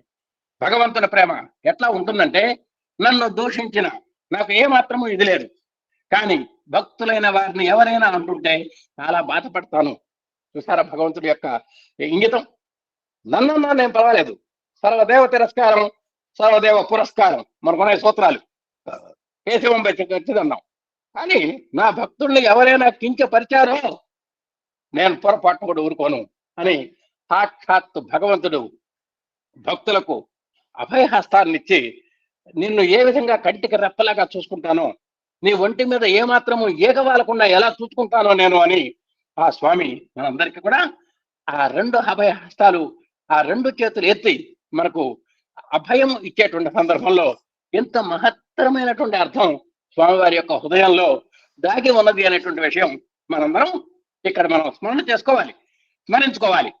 భక్తులకు ఎవరైనా సరే, భక్తులైన వారికి ఎవరైనా అంటుంటే చాలా బాధపడతాను, నన్నన్నా పర్వాలా, కానీ నా భక్తుడి మీద ఏగవాలిందంటే నేను ఊరుకోను అని సాక్షాత్తు స్వామివారు ఒక మంచి సుప్రీంకోర్టు తీర్పు చెప్పారు అంటే అది మనందరికీ కూడా గర్వకారణము, మనందరికీ కూడా మంచి భేష అయినటువంటి ఒక శుభ పరిణామము కూడా మనం చెప్పుకోవాలి. కారణం ఏమిటి? అందులోనూ ఇందులోనూ ఉన్న ఏకత్వం ఒకటే. దేనికైనా భరోసా ఇచ్చారు స్వామి, నీవు నేను ఒకటేనయ్యా అని చెప్పారు. మన గురువు గారు 3 పాయింట్లు చెప్పారు.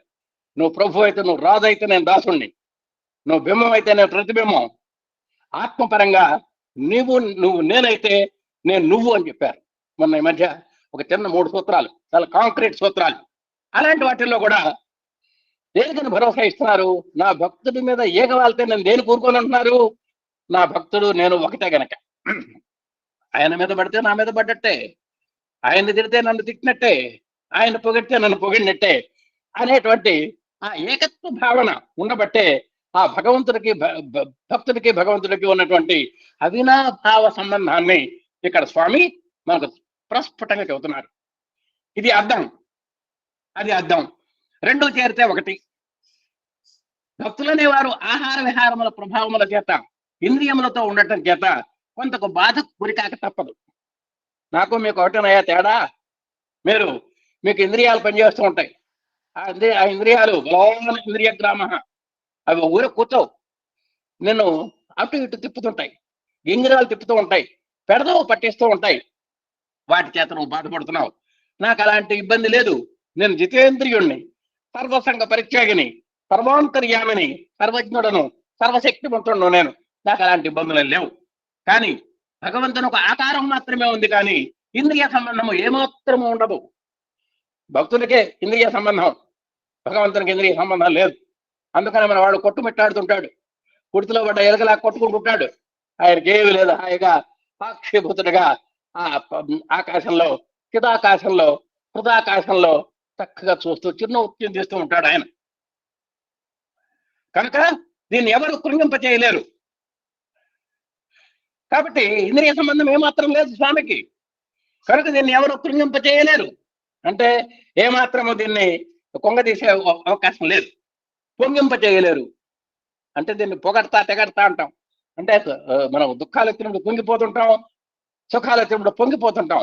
ఆ విధంగా పొంగటం కానీ భగవతత్వానికి లేదు. అది కృంగినప్పుడే ఇది కృంగుతుంది, అది పొంగినప్పుడే ఇది పొంగుతుంది. అందరూ భక్తులు మీరు ఆనందంగా ఉంటుండాలి. కాబట్టి ఈ పొంగటాలు నిమ్మికే కానీ నాకు లేదా అని చెబుతున్నారు. సక్రమమైనటువంటి మార్గాన్ని మీరు అవలంబించండి. ఇంతకీ మీరు ఆ స్థాయిలోకి ఎదగాలంటే మీకు ఒక్క మార్గం, మీరు సన్మార్గాన్ని పట్టుకోండి. పవిత్రమైన హృదయంతో మీ యొక్క జీవితాన్ని గడపండి. మీలో ఉన్నటువంటి మాల్యాన్నంతా, మీ హృదయ గదుల్లో ఉన్నటువంటి, మీరు ఎప్పుడైతే వంటిల్లు, మీ ఇల్లు మంచి మూలలో కూడా వెళ్ళి చాలా జాగ్రత్తగా చిమ్మి రోజు నీళ్లు తల్లి బాగా ఎట్టయితే ఇంటిని శుభ్రం చేసుకుంటారో, అలాగే మీ హృదయం అనేటువంటి గదుల్లో ఉన్నటువంటి ఆ కసువును ఊడ్చి, ఆ దుర్గంధాలని, దుర్భావాలని ఊడ్చి మీరు పవిత్రం చేసుకోండి. అప్పుడే స్వామికి ఆనందం. భగవత్ ప్రీత్యర్థం అంటే ఏమిటి? భగవంతునికి ఏది ప్రీతి? మీరు నిర్మలంగా పవిత్రమైన భావముతో భగవంతుని యొక్క ఆజ్ఞ శిరసావహించి సరైన మార్గమును అవలంబించినప్పుడు అదే నాకు ప్రీతి. ఇది భగవత్ ప్రీత్యర్థం. మనం కూడా ఏ కర్మ చేసినా కూడా భగవత్ ప్రీతితో చేయాలి.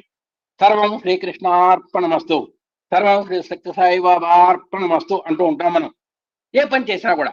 అలాగే మీరు హృదయరీత్యా కూడా హృదయంలో ఏ భావాన్ని తలుచుకున్నా అది నిర్మలంగా పవిత్రంగా భావిస్తూ భగవంతుని యొక్క ఆజ్ఞలు శిరసావహిస్తూ సరైన మార్గంలో మీరు కనుక నడవగలిగినట్టయితే మీరు చక్కగా భగవంతుడికి ఇష్టలైన వారవుతారు, ప్రీతి పాత్రులు అవుతారు. అంతేకాని ఏది చేసినా దొంగతనం చేసి భగవత్ ప్రీత్యర్థం అని వదిలితే ఎంత మోసం చేసినట్టు అవుతుంది. ఒక హంతకుడు ఒక హత్య చేసి సర్వం శ్రీకృష్ణార్పణమస్తు అన్నాడు అనుకోండి, ఇది కూడా భగవంతుడిగా సమర్పించాడు ఈ హత్యాకాండను కూడా. ఇది మోసం కదండి. భగవంతుని యొక్క ఆదేశాల్లో ఒక హింస తప్పు కదది, అహింస కదా మనకు కావాల్సింది. సత్య ధర్మ ప్రేమ శాంతి అహింసలు కదా మన యొక్క సిద్ధాంతం. ఆ విధంగా భిన్నంగా నడుచుకొని దాన్ని కూడా భగవత్ప్రీత్యర్థం చేసుకొని ఎవరినో మోసం చేసి వాడి డబ్బులు కాజేసి సర్వం శ్రీకృష్ణార్పణమస్తు అంటే కుదురుతుందా? కుదరదు. అదే భగవంతునికి ప్రీతిపాత్రం కాదు. మనం తప్పు చేసి భగవంతుని మీద నిన్న వేస్తున్నాము అనేటువంటి విషయం ఇక్కడ మరి చక్క చెప్పడం జరిగింది. తర్వాత భగవద్వాక్యములు నిగూఢంగా ఉంటాయి అనేటువంటి విషయం ఒక్కటి చూద్దామండి. షిరిడీలో ఒక సంఘటన జరిగిందండి. బాబా ఒకసారి సకోరీలో ఉంటున్నప్పుడు దొంగలు ఒక పెద్ద ధనవంతుని ఇంటికి పోయి ధనమును దొంగిలించి మూట కట్టుకొని వెళ్తున్నారు. ఇది షిరిడీలో జరిగినటువంటి సంఘటన అండి. ఆ ప్రాంతం పేరు సకోరి. అక్కడ దొంగలు మంచి ఒక ధనవంతుడి ఇంట్లో దొంగలు డబ్బు కాజేశారు, మూట కట్టుకొని పోతున్నారండి. పోలీసులు వారిని తరుముకుంటూ వెళ్ళారు. ఆ సమయంలో వారు చిక్కిపోయారు. ఎందాక పరిగెత్తారు, చివరికి దొంగలు పోలీసులకు చిక్కారు. పోలీసు వారిని ప్రశ్నించారు. ఈ సామాన్ ఎక్కడి నుంచి తెచ్చారని అడిగారండి. ఏదో ఒక వేప చెట్టు కింద కూర్చుని తల గోక్కుంటూ చేతులు అల్లాడించుకుంటూ కూర్చున్నటువంటి ఈ ముసలాయనపై వేశాడు ఆ నెపం. ఏమంటే ఆ వేప చెట్టు కింద ఆయన కూర్చున్నాడు, తల గోక్కుంటూ చేతులు ఆడిస్తూ కూర్చున్నాడు. ఆ ముసలాయన మాకు ఇచ్చాడండి అన్నారు. ఎవరికి? ఆ ముసలాయన ఎవరో కాదు, ఆయన మన బాబా గారే, షిరిడి సాయిబాబా. ఈ ముసలాయన వాడు నాకు ఇచ్చాడు అన్నాడండి. అతను ఎవరు? అతనే సాయిబాబా. సరే, పోలీసు వారు వచ్చారు. మీరు ఇచ్చింది నిజమేనా అని అడిగారు. నేనే ఇచ్చాను అన్నారు బాబా గారు. ఆయన మాటలు అర్థం చేసుకోవడానికి పోలీసు వారికి కష్టమైంది. ఆయన ముక్తసరిగా మాట్లాడుతున్నాడు, డీటెయిల్ గా మాట్లాడటంలా. మీరు ఇచ్చారా అంటే నేనే ఇచ్చాను అన్నారు. ఆయన మాటలు అర్థం చేసుకోవడానికి పోలీసు వారికి కష్టమైంది. అందరికీ ఇచ్చేది నేనే కదా, కాబట్టి వీరికి ఇచ్చింది నేనే అని సాయిబాబా చెప్పాడు. అంటే ఆయన భగవద్ భాషలో మాట్లాడాడు. నేను భగవంతుడిని, శిష్యుడు ఏది అడిగినా సరే ఇవ్వాల్సిన బాధ్యత నాకుంది, వారు ఏది అడిగినా కూడా నేను ఇస్తాను, ఇది కూడా నేనే ఇచ్చాను అన్నట్టుగా మాట్లాడారు. పోలీసు వారు కేసు రిజిస్టర్ చేస్తున్నారు. బాబాను కోర్టుకు రమ్మన్నారు. పోవాలి. అప్పుడు మహల్ స్థాపతి, దాస్గణు, చందుభాయ్ పటేల్ వీరందరూ అక్కడే ఉండేవారు. వీరు చేరి ఆయన మహనీయుడు, ఇటు విషయాల్లో ఆయన జోక్యం ఉండదు, ఆయన మాట్లాడే ఒక్కొక్క వాక్యము అతి గూఢముగా ఉంటుంది కనుక ఆయన్ని పిలవటం మంచిది కాదని చెప్పారు. ఏమంటే ఆయన మహాపురుషుడు, మహనీయుడు, ఆయన సాధు పొంగవుడు, ఆయన ఈ రంగంలో లాగద్దు మీరు దయచేసి, కాబట్టి మీరే ఇక్కడికి వచ్చి అడగండి అనేటువంటి ఉద్దేశంలో వారు మాట్లాడారు. ఇంతలో కోర్టు వారు ఈ విషయం విచారించడానికి ఒక కమిటీ వేశారు. సరే, కుదరదని వాళ్ళు పోలీసులు వాళ్ళు పనిచేశారు, ఒక కమిటీని వేశారు. ఆ కమిటీ బాబా గారి దగ్గరికి వచ్చి విచారించాలి. మీరు ఇతనికి ఇచ్చింది నిజమేనని ఒప్పుకున్నారా అని అడిగారు వాళ్ళు. అప్పుడు బాబా తప్పక అప్పుడు ఒప్పుకున్నాను, ఇప్పుడు కూడా ఒప్పుకుంటున్నాను, నాది ఎప్పుడు ఒకటే మాట, లోగడ అలాగే చెప్పాను, ఇప్పుడు అలాగే చెబుతున్నాను, ఇప్పుడు కూడా ఒప్పుకుంటున్నాను అన్నారు. ఈ సామాన్లు మీకు ఎక్కడి నుండి వచ్చినవి అని అడిగారండి. ప్రపంచమంతా ఎక్కడి నుండి వచ్చినో ఈ సామాన్లు కూడా అక్కడి నుండే వచ్చినవి అన్నాడు. ఏమయ్యా, ఈ ప్రపంచం అంతా ఎక్కడి నుంచి వచ్చిందో ఈ సామాన్లు కూడా నాకు అక్కడి నుంచే వచ్చినాయి. అప్పుడు కమిషనర్ అర్థం చేసుకున్నాడు. ఒక్కొక్క విషయాన్ని ఒక్కొక్క కోణంలో విచారణ తెలిపినప్పుడు భగవద్వాక్యం చాలా నిగూఢార్థంగా ఉంటుందని ఆ కమిటీ యొక్క హెడ్ గమనించాడండి. ఇది లౌకికంగా దొరికేటువంటి సమాధానం కాదు. దీనికి లౌకికంగా అర్థాలు తీసుకుంటే కుదరదు. ఇది ఒక మహనీయుని యొక్క వాక్యాలు కాబట్టి ఈ వాక్యాలు చాలా నిగూఢంగా ఉంటాయి. వాటిని మనం పవిత్రంగా అర్థం చేసుకుంటేనే అవకాశం ఉంటుందని వాళ్ళు నెమ్మదిగా ఇక సర్దుకున్నారండి. ఇక ఆ విచారణ అంతటితో రద్దయిపోయింది. తర్వాత ఇది మొన్న జరిగింది. పిల్లాప్ ఇక్కడే ఉంటున్నాడు. పిల్లాప్ అనేటువంటి ఆయన. పిల్లాప్కి తెలుసు భార్యాభర్తలు ఇద్దరు వచ్చారు, ఒక ఇంటర్వ్యూకి వచ్చారు గురువు గారి దగ్గరికి, మన బాబా గారి దగ్గరికి వచ్చారు, సత్యసాయి బాబా గారి దగ్గరికి. ఇది తమాషాగా ఉంటుంది, కొంత అంతరార్థంగా కూడా ఉంటుంది, కొంతమంది సందేహాస్పదులకు కొంచెం ఆశ్చర్యంగా కూడా ఉంటుంది. భార్య మొట్టమొదటి కోరికల రూమ్కి వచ్చింది. అక్కడ అందరూ కూర్చున్నారండి ఇంటర్వ్యూకి. భార్యాభర్తలు ఇద్దరు కూర్చున్నారు. భార్య స్త్రీల వైపున కూర్చొనుంది, భర్త పురుషుల వైపున కూర్చొనున్నాడు. భార్యకు మొట్టమొదటి ఇంటర్వ్యూ ఇచ్చి వచ్చిందండి. మొట్టమొదటి కోరికల రూమ్కి వచ్చింది ఆమె. సాధారణంగా నేను 10 మంది ఆడవారినంతా కలిపి ఒక గ్రూప్గా ఇంటర్వ్యూకి పిలుస్తుంటాను. స్వామి యొక్క తత్వం చెబుతున్నారు. ఒక 10 మందిని ఒక గ్రూప్గా పిలుస్తున్నాను. వారితో ఆమె కూడా వచ్చింది. ఆమె నవమాసం నడుతున్నటువంటి గర్భిణి. స్వామి, నాకు ఏమి బిడ్డ పుడుతుంది అని అడిగింది. నీకు అమ్మాయే పుడుతుంది అమ్మా అన్నాను. ఆ గర్భిణి రావటం, నాకే ఏ బిడ్డ పుడుతుంది అని అడగటం, అమ్మాయే పుడుతుందని చెప్పారండి. ఇక ఇంటర్వ్యూ అయిపోయింది. ఇక మగవారి యొక్క ఇంటర్వ్యూ వచ్చిందండి. ఇక మగవారి ఛాన్స్ వచ్చింది. అందులో ఏమో భర్త ఉన్నాడు. ఆయన కోరికల రూమ్లోకి వచ్చాడు. వచ్చిన తర్వాత స్వామి ఏ బిడ్డ పుడుతుంది అని అడిగాడు. మగ బిడ్డ అన్నారు.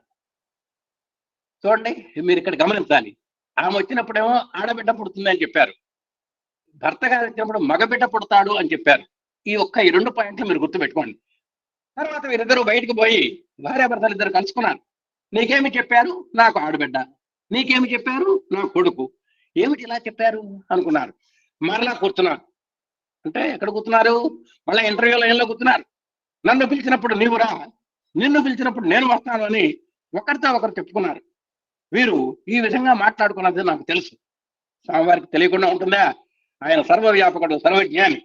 నేను పిలిచాను కదా, ఈ పొద్దు ఎందుకు పిలవాలి అనుకున్నాను. అయినప్పటికీ పిలిచాను. నిజంగా వీళ్ళకి ఒకసారి వచ్చారు, ఇంటర్వ్యూ ఇచ్చాను. ఆమెకు అమ్మాయిని చెప్పాను, ఈయనకు అబ్బాయి పుడతాడని చెప్పాను. ఇంకా మళ్ళీ దేనికి వచ్చారు అనుకొని, అయినా సరే ఏమిటో తమాషా చూద్దామని మళ్ళీ పిలిచాను. వచ్చారు లోపలికి. ఇద్దరు కూర్చున్నారు. స్వామి, నా భార్యకి ఈ తాప గమ్మత్తు ఏంటి? ఈ తాప ఆమె వచ్చింది, ఆయన వచ్చారు, ఇద్దరు వచ్చారు. స్వామి, నా భార్యకి ఏమి చెప్పారు అని అడిగాడు. ఆడబిడ్డ పుడుతుందని చెప్పాను అన్నాను. మరి నాకు ఏమి చెప్పారు? నీ కొడుకు అవుతాడని చెప్పాను అన్నాను. మరి నాకు ఆడబిడ్డ, ఆయన కొడుకు ఎలా అవుతాడు స్వామి అంది. అంటే నాకు ఆడబిడ్డ పుడుతుందని చెప్పారు, మా వారికి మగబిడ్డ పుడుతుందని చెప్పారు, ఇది ఎలా సాధ్యం? ఇది అబద్ధం కాదా అన్నాడు. అతడు యోచించుకోండి అన్నాను. స్వామివారు అన్నమాట జాగ్రత్తగా గమనించండి. యోచించుకోండి, జాగ్రత్తగా ఆలోచించుకోండి, ఇది అబద్ధమే అన్నాడు ఆయన. ఇంకా యోచించుకోండి అన్నాను. మళ్ళా ఇంకొకసారి హెచ్చరించారు స్వామి. ఇంకా అబద్ధమే అన్నాడు. అప్పుడు అసలు రహస్యం చెప్పారు. అతనికి ఇంకొక స్నేహితురాలు ఉంది, ఆమె కూడా నవమాసములు నిండాయి. అప్పుడు సత్యం చెబితే మీ ఇద్దరికి ఎడబాటు అవుతుంది, చెప్పనా వద్దా అన్నాను. వెంటనే స్వామివారి మాటలు పక్కవాడికి వినబడవు కదండి. ఆ మగాయన్ని పిలిచి అతని చెవిలో చెప్పారు. ఏమయ్యా, నీకు స్నేహితురాలు ఉంది, నీ వల్ల ఆమె కూడా నవమాసాలు నిండినాయి. ఇప్పుడు ఈ విధంగా ఈ సత్యాన్ని చెబితే ఇప్పుడు ఎడాకులు పెడాకులు అవుతుంది, ఇది చెప్పమంటావా వద్దా అని అడిగాను. అప్పుడు ఆయన వద్దు స్వామి అన్నాడు. ఈ విధముగా కొన్ని కుయుక్తులతో, కొన్ని రకమైనటువంటి దుర్భావములతో కొన్ని విషయములు ప్రచారం చేయడానికి కూరుకోవడం వల్ల లోపల ఇలాంటి అర్థములే అక్కడ ఉంటుంటాయి. కాబట్టి మనం ఎవరినైనా సరే మోసం చేయొచ్చు, కానీ భగవంతుడిని మాత్రం మోసం చేయలేం. మన అమ్మాయి చెప్పినటువంటి కథలో కూడా, హరిశ్చంద్ర కథలో కూడా, ఒక బిడ్డను ప్రసాదిస్తే ఎవడో బిడ్డను తీసుకొచ్చి స్వామివారికి నీ బిడ్డ ఇది అని ఇవ్వపోయినాడు ఆయన. అది కూడా చాలా తప్పు. కాబట్టి అంతేగాని నాలో దోషమును పట్టగలిగిన వాడు 14 లోకముల్లో లేడు. ఇది మనకు ముఖ్యంగా ఈ సంభాషణ మొత్తంలో ఉన్నటువంటి సారాంశాన్ని ఈ వాక్యంలో మనం గ్రహించాలి. బాబా గారు ఒక గట్టిగా బల్లగుద్ది చెబుతున్నారు. నాలో దోషములు పట్టగలిగిన వాడు 14 లోకముల్లో లేడు. ఎవరినైనా తప్పు పట్టచ్చు, కానీ నాలో ఇట్లా వేలెత్తి చూపించడానికి నా మీద అవకాశం లేదు. ఎందుకనగా నా సత్యమే సత్యము, నేను నా యొక్క వ్రతమే సత్యం, నా యొక్క ఆచారం సత్యం, నా యొక్క ధర్మం సత్యం, సత్యస్య సత్యం అని చెప్పారు. భగవంతుని చెప్పాడు. సూర్య భగవంతం గారు ఆయన ఉన్నాడు మన గురువు గారి దగ్గర. ఆకాశం ఎట్లుంటుంది అంటే ఆకాశం లాగానే ఉంటుంది, సముద్రం ఎట్లా ఉంటుంది, సముద్రం లాగే ఉంటుంది, సాయిబాబా ఎలా ఉంటాడు? సాయిబాబా అలాగనే ఉంటాడు. చూడండి, మరి వాల్మీకి రామాయణంలో ఒకటి చెప్పారు, రామ రావణ యుద్ధం ఎలా జరిగింది అని చెప్పారు. రామ రావణ యుద్ధం రామ రావణ యువరివా అన్నాడు. అంటే రామ రావణ యుద్ధం రామ రావణ యుద్ధం లాగానే జరిగింది అని చెప్పారు. అలాగే ఇక్కడ కూడా ఆకాశం ఎలా ఉంటుందంటే ఆకాశం లాగానే ఉంటుంది. సముద్రం ఎలా ఉంటుంది? సముద్రం లాగానే ఉంటుంది. సాయిబాబా అంటే ఎట్లా ఉంటాడు? సాయిబాబా లాగానే ఉంటాడు అని చక్కటి ఆ స్వామి యొక్క తత్వాన్ని 3 వాక్యాల్లో అనుపమానము, నిరుపమానము అనేటువంటి విషయాన్ని గట్టిగా స్వామి తన యొక్క తత్వాన్ని చెప్పుకున్నారు. సాయిబాబా రాముల మాదిరి, కృష్ణుని మాదిరి, విష్ణు మాదిరి విష్ణువును తాను చూచి వచ్చాడా పోల్చుకోవడానికి?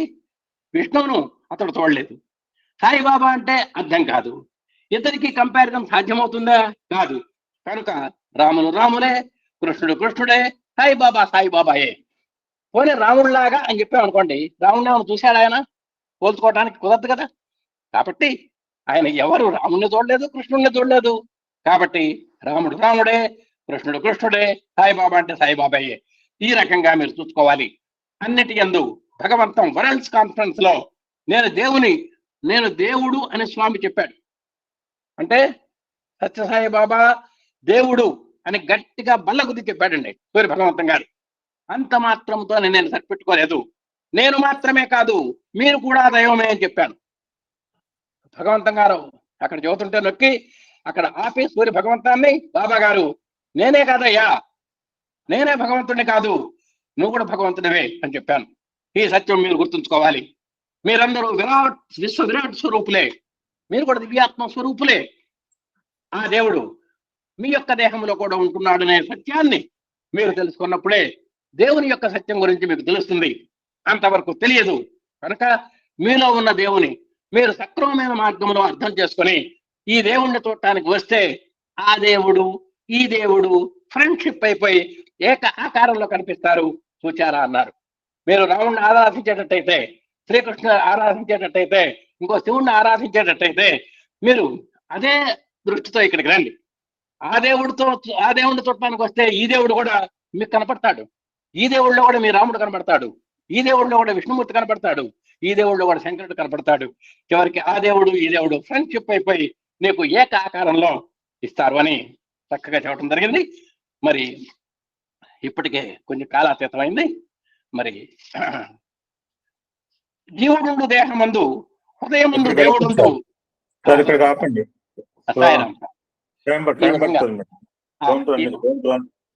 సరే సార్, ఓకే. ఈ విధంగా అహం సత్యబోధకలో మనం మరికొన్ని విషయాలు చెప్పుకోవడానికి అనుగ్రహించినటువంటి స్వామివారికి మనం అనుమతించినటువంటి చక్కగా వేదిక ద్వారా అనుమతించినటువంటి మన ఎమ్మెల్యే గారికి హృదయపూర్వక ధన్యవాదాలు చేసుకుంటూ మనం ఓం శ్రీ సాయిరామ్, ఓం శాంతి శాంతి శాంతి. సాయిరామ్. సార్ ఓపిక ఉందా? డ్రాప్ అడగండి వాళ్ళని. ఏం సార్? నేను చెప్పొచ్చా లేదా ముగిద్దాం? అడగండి సార్ వాళ్ళని. చెప్పండి సార్, ఏం పర్లేదు. ఒక అరగంట చెప్పండి సార్, ఇబ్బంది ఏం లేదు. చెప్పండి సార్, చెప్పండి సార్, వింటాం.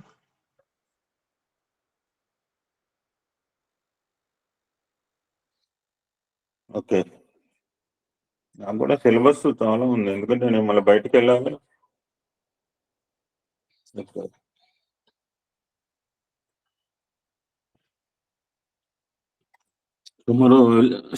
టుమారో ఆల్సో ఎస్బి అండ్ నాదే సత్సంగ. ఎవరు చెప్తారో అడగండి. రేపు సూర్యప్రకాశ్ రావు చెప్తాడా లేకపోతే జిఎల్ సార్, ఇద్దరిలో ఒకరిని అడిగి ఇప్పుడుతో షెడ్యూల్ టుమారో నో రుద్ర సత్సంగం. Okay sir. LSP okay, LSP ఆయన ఆపరేషన్ చేయించుకున్నాడు. లేకుంటే you give for GL Saraswati. ఎల్లుండి తర్వాత ఇంకొకరు చూద్దాం. అలాగే సార్. నేను 3 వీక్స్ తర్వాత అటెండ్ అవుతా సార్. నేను 3 వీక్స్ తర్వాత నేను ఎబిలిటీ వస్తుంది. అలాగే సార్. అలాగే సార్. I understood. మీరు ఆపరేషన్ చేయించుకున్నారని తెలుసు, అందుకు ఇది టుమారో జిఎల్ సరస్వతి. మంగళవారం తర్వాత ఇంకొకరు. Okay sir.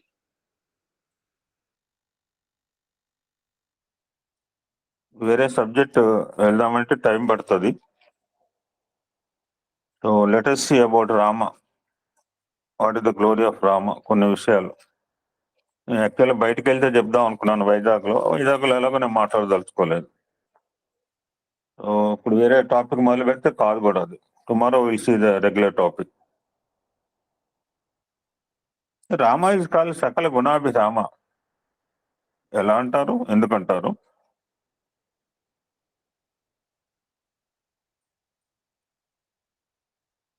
ఒక పురుషుడు మనస్సేకం వచస్సేకం కర్మనేకం మహాత్మ. A common man become Mahatma ఎలా అయ్యాడు, ఎలా అవ్వచ్చు?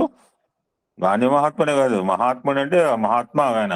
ఎనీబడి బికమ్, ఎవడైతే రికంతుగా మనసా వాచా కర్మన జీవిస్తాడో వాళ్ళంతా మహాత్ములేనండి బాబు.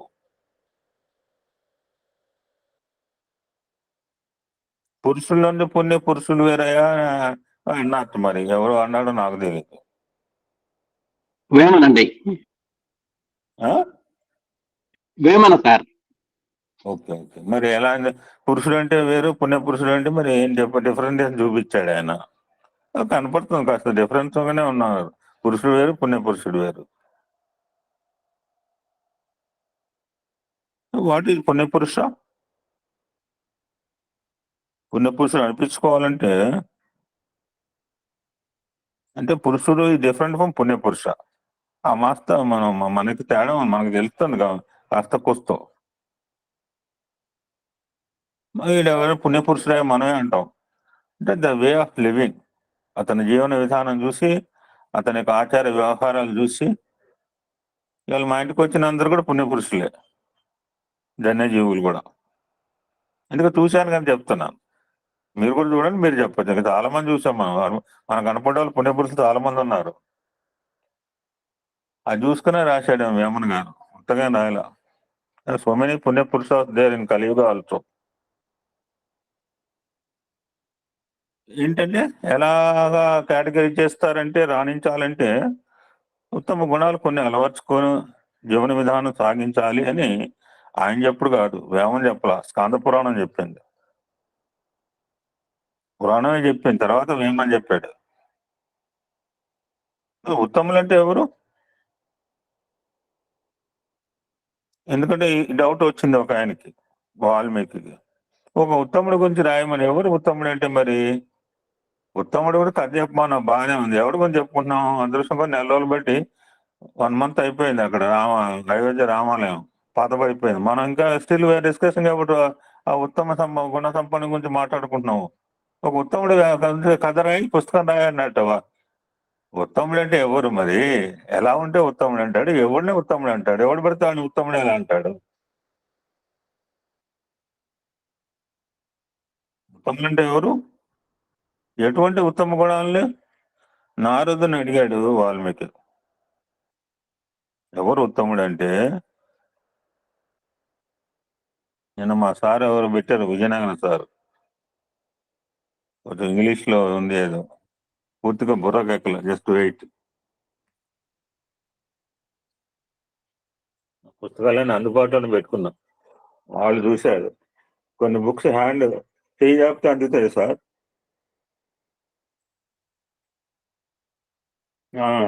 ఇది మా విజయ్ కుమార్ ఆయనకి అవకాశం ఇచ్చాను, తెగ పెడుతున్నాడు మెసేజ్. పెట్టని ఎన్ని రోజులు పెడుతాడు చూద్దాం.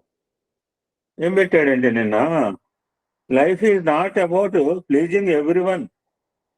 బాగుంది, నాకు అర్థం కాల. మరి ఏంటి? ఇవాళ మా ఇంటికి 4 వచ్చారు, సంతోషం పెట్టిన, ఏదంతా పులిహార పెట్టా సంతోషపడిపోయారు పాపం. ఇంత అమాయకులు అనుకోలేదు నేను. No breakfast, no lunch sir. అట్టట్లమ్మా సుబ్బలత్తమ్మ, ఒక బ్రేక్ఫాస్ట్ చేయలేదు, ఒక లంచ్ చేయలేదు మా ఇంటికి వచ్చి.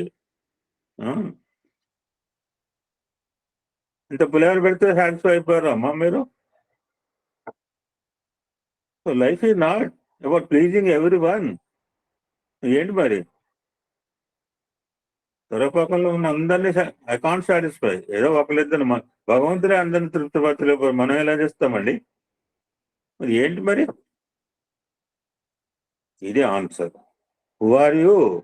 I'm a man. No only half mark అన్నాడు. అదేం స్వామి, హూ ఆర్ యూ అంటే ఐఎమ్ మ్యాన్ అన్నారు. అంతకంటే ఏం చెప్తారు? నువ్వు అంతకంటే చెప్తావు, దానికంటే పక్కన ఉంది. I'm a man is comma, I'm not animal, correct answer.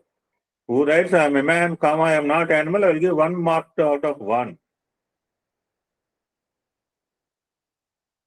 Life is not about pleasing everyone. But what is it life?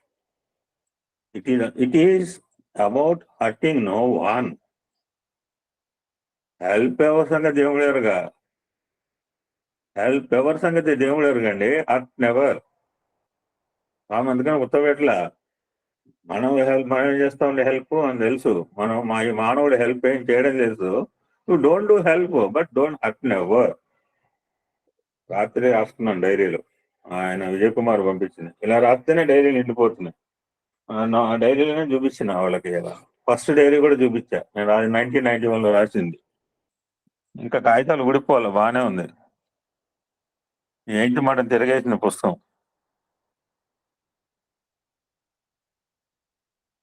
ఎవరు ఉత్తములు అంటే ఇతరులకు ఏమాత్రం కష్టం కలిగించక వారిని సదా ప్రేమిస్తూ ప్రజోపకారక చర్యలతో అందరి హృదయాలను చూరగొనే గుణాలు కలిగిన వాడు ఉత్తముట. ఎవరి దగ్గర ఉంటాయండి ఈ క్యారెక్టర్స్? ఇటువంటి 16 గుణాలు సాక్షాత్ పరంధాముడు రాముడి దగ్గర మాత్రమే ఉన్నాయి. అతడు పాటించే గుణాలే శ్రేష్టమైనవని చెప్పాడు నారదుడు. అటువంటి వ్యక్తి ఉత్తమ గుణాలకు లోకానికి విశదపరిచాడు.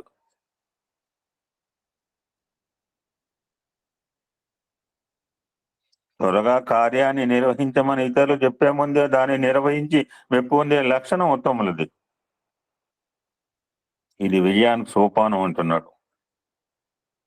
ఎల్లవేళలా శ్రీరాముడు దీన్ని ఆచరించి చూపించాడు. కార్యం పట్ల అలసట ప్రదర్శించక దీక్షతో ముందుకు సాగాలి.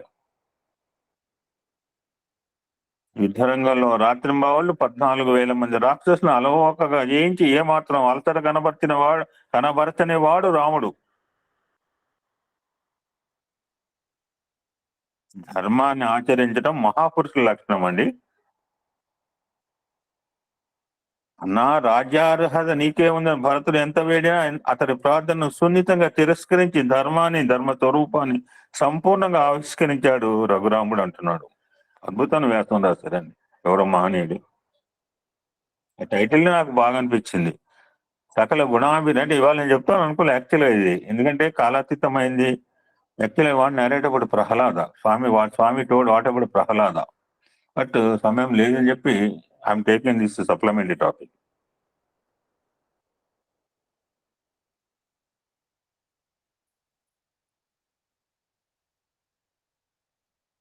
జటాయు చేసిన మేలును గుర్తించుకుని అతడి అంతిమ సంస్కారాన్ని తానే స్వయంగా నిర్వహించి కృతజ్ఞతకు మారుపేరు నిలిచాడు రాఘవుడు అంటున్నాడు. అగ్నిసాక్షిగా ఏర్పరచుకున్న స్నేహబంధాన్ని దృఢతరం చేస్తూ సుగ్రీవుని రాజును చేసేందుకు వాలి వదకు పూనుకున్న సత్యవాక్ పరిపాలకుడు రఘునందనుడు.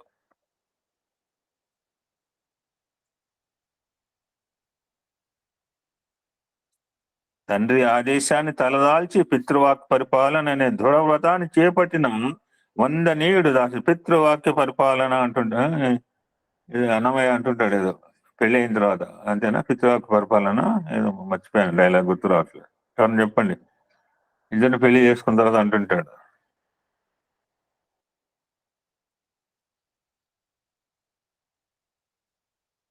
విశ్వామిత్రుడి వెంట కారుణ్యంలో సాధారణ వ్యక్తిలా సంచరించి కందమూలాలు స్వీకరించి భూశయనం చేశాడు దశరథ నందనుడు.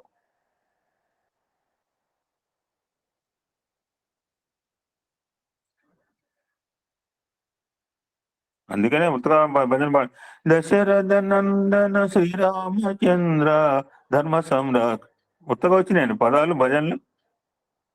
గురువు చెప్పిన రాక్షస మోకలను మట్టుబెట్టి ఆనందం కలిగించాడు. కబంధుడి వధనానంతరం ఉదార హృదయంతో అతడి అగ్ని సంస్కారం చేసిన కరుణాంతరంగుడు. కరుణాంతరంగా కరిరాజ వరద కమలేశ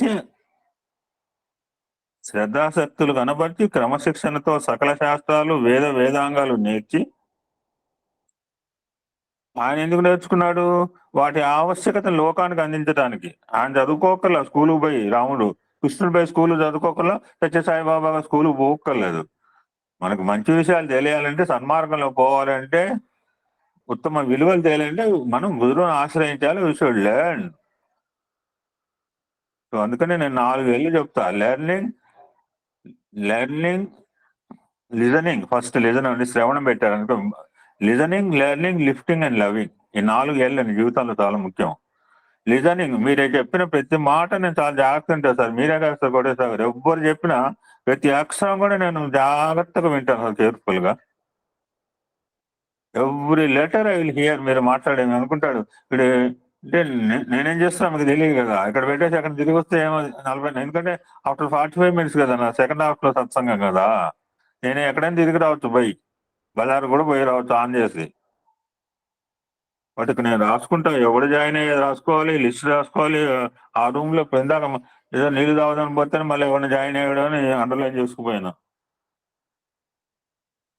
ఎవడు చూస్తున్నాడు, ఎవడో ఒకటి చూస్తాడని అంటే మనం చేస్తున్నాం. ఎవడు చూడక్కర్లేదు, చూస్తూనే మనం చూడకపోయినా చూస్తూనే ఉంటాడు. వాళ్ళు భజనలు పాడారు, ఎంత తన్మయత. ఎవరి గురించి పాడారు? స్వామి గురించి. ఎదురుగా సాక్షాత్ పరంధాముడు ఉన్నాడన్న అనుభూతి కలిగి అలా భజనలు పాడుతుంది. లేకపోతే భజనలు ఎవరైనా అట్లా పాడతారు అండి. మీరు వినండి ఒకసారి, ఈ review all the bhajans now. మిమ్మల్ని రాత్రికి అంటే మొత్తం యూట్యూబ్ లో అప్లోడ్ చేస్తాయి అలా అన్ని. అంత ఆర్ద్రత ఎలా వచ్చింది? ఎదురుగా పరంధామ అలా కూర్చుంటాడండి. మనం అనుకోవాలి సమితి భజన్స్ లో కూడా స్వామి దేర్. స్వామి ఉన్నాడా? పోయాడు. స్వామి పోయాడంటే పోయాడు, ఉన్నాడంటే ఉన్నాడు. రాముడు ఉన్నాడు ఎక్కడైనా? మన సమ్మక్కసారికి ఏముందని చెప్పండి, మీరు ఇప్పుడు చెప్పండి. నేను చాలా ఘనంగా చెప్పాను, ఒక అరగంట. ఏముంది అక్కడ? విగ్రహం లేదు, ఇలా ఏం లేదు. మళ్ళీ అక్కడ ఒక అభిషేకం లేదు, కొబ్బరికాయ కొట్టు లేదండి.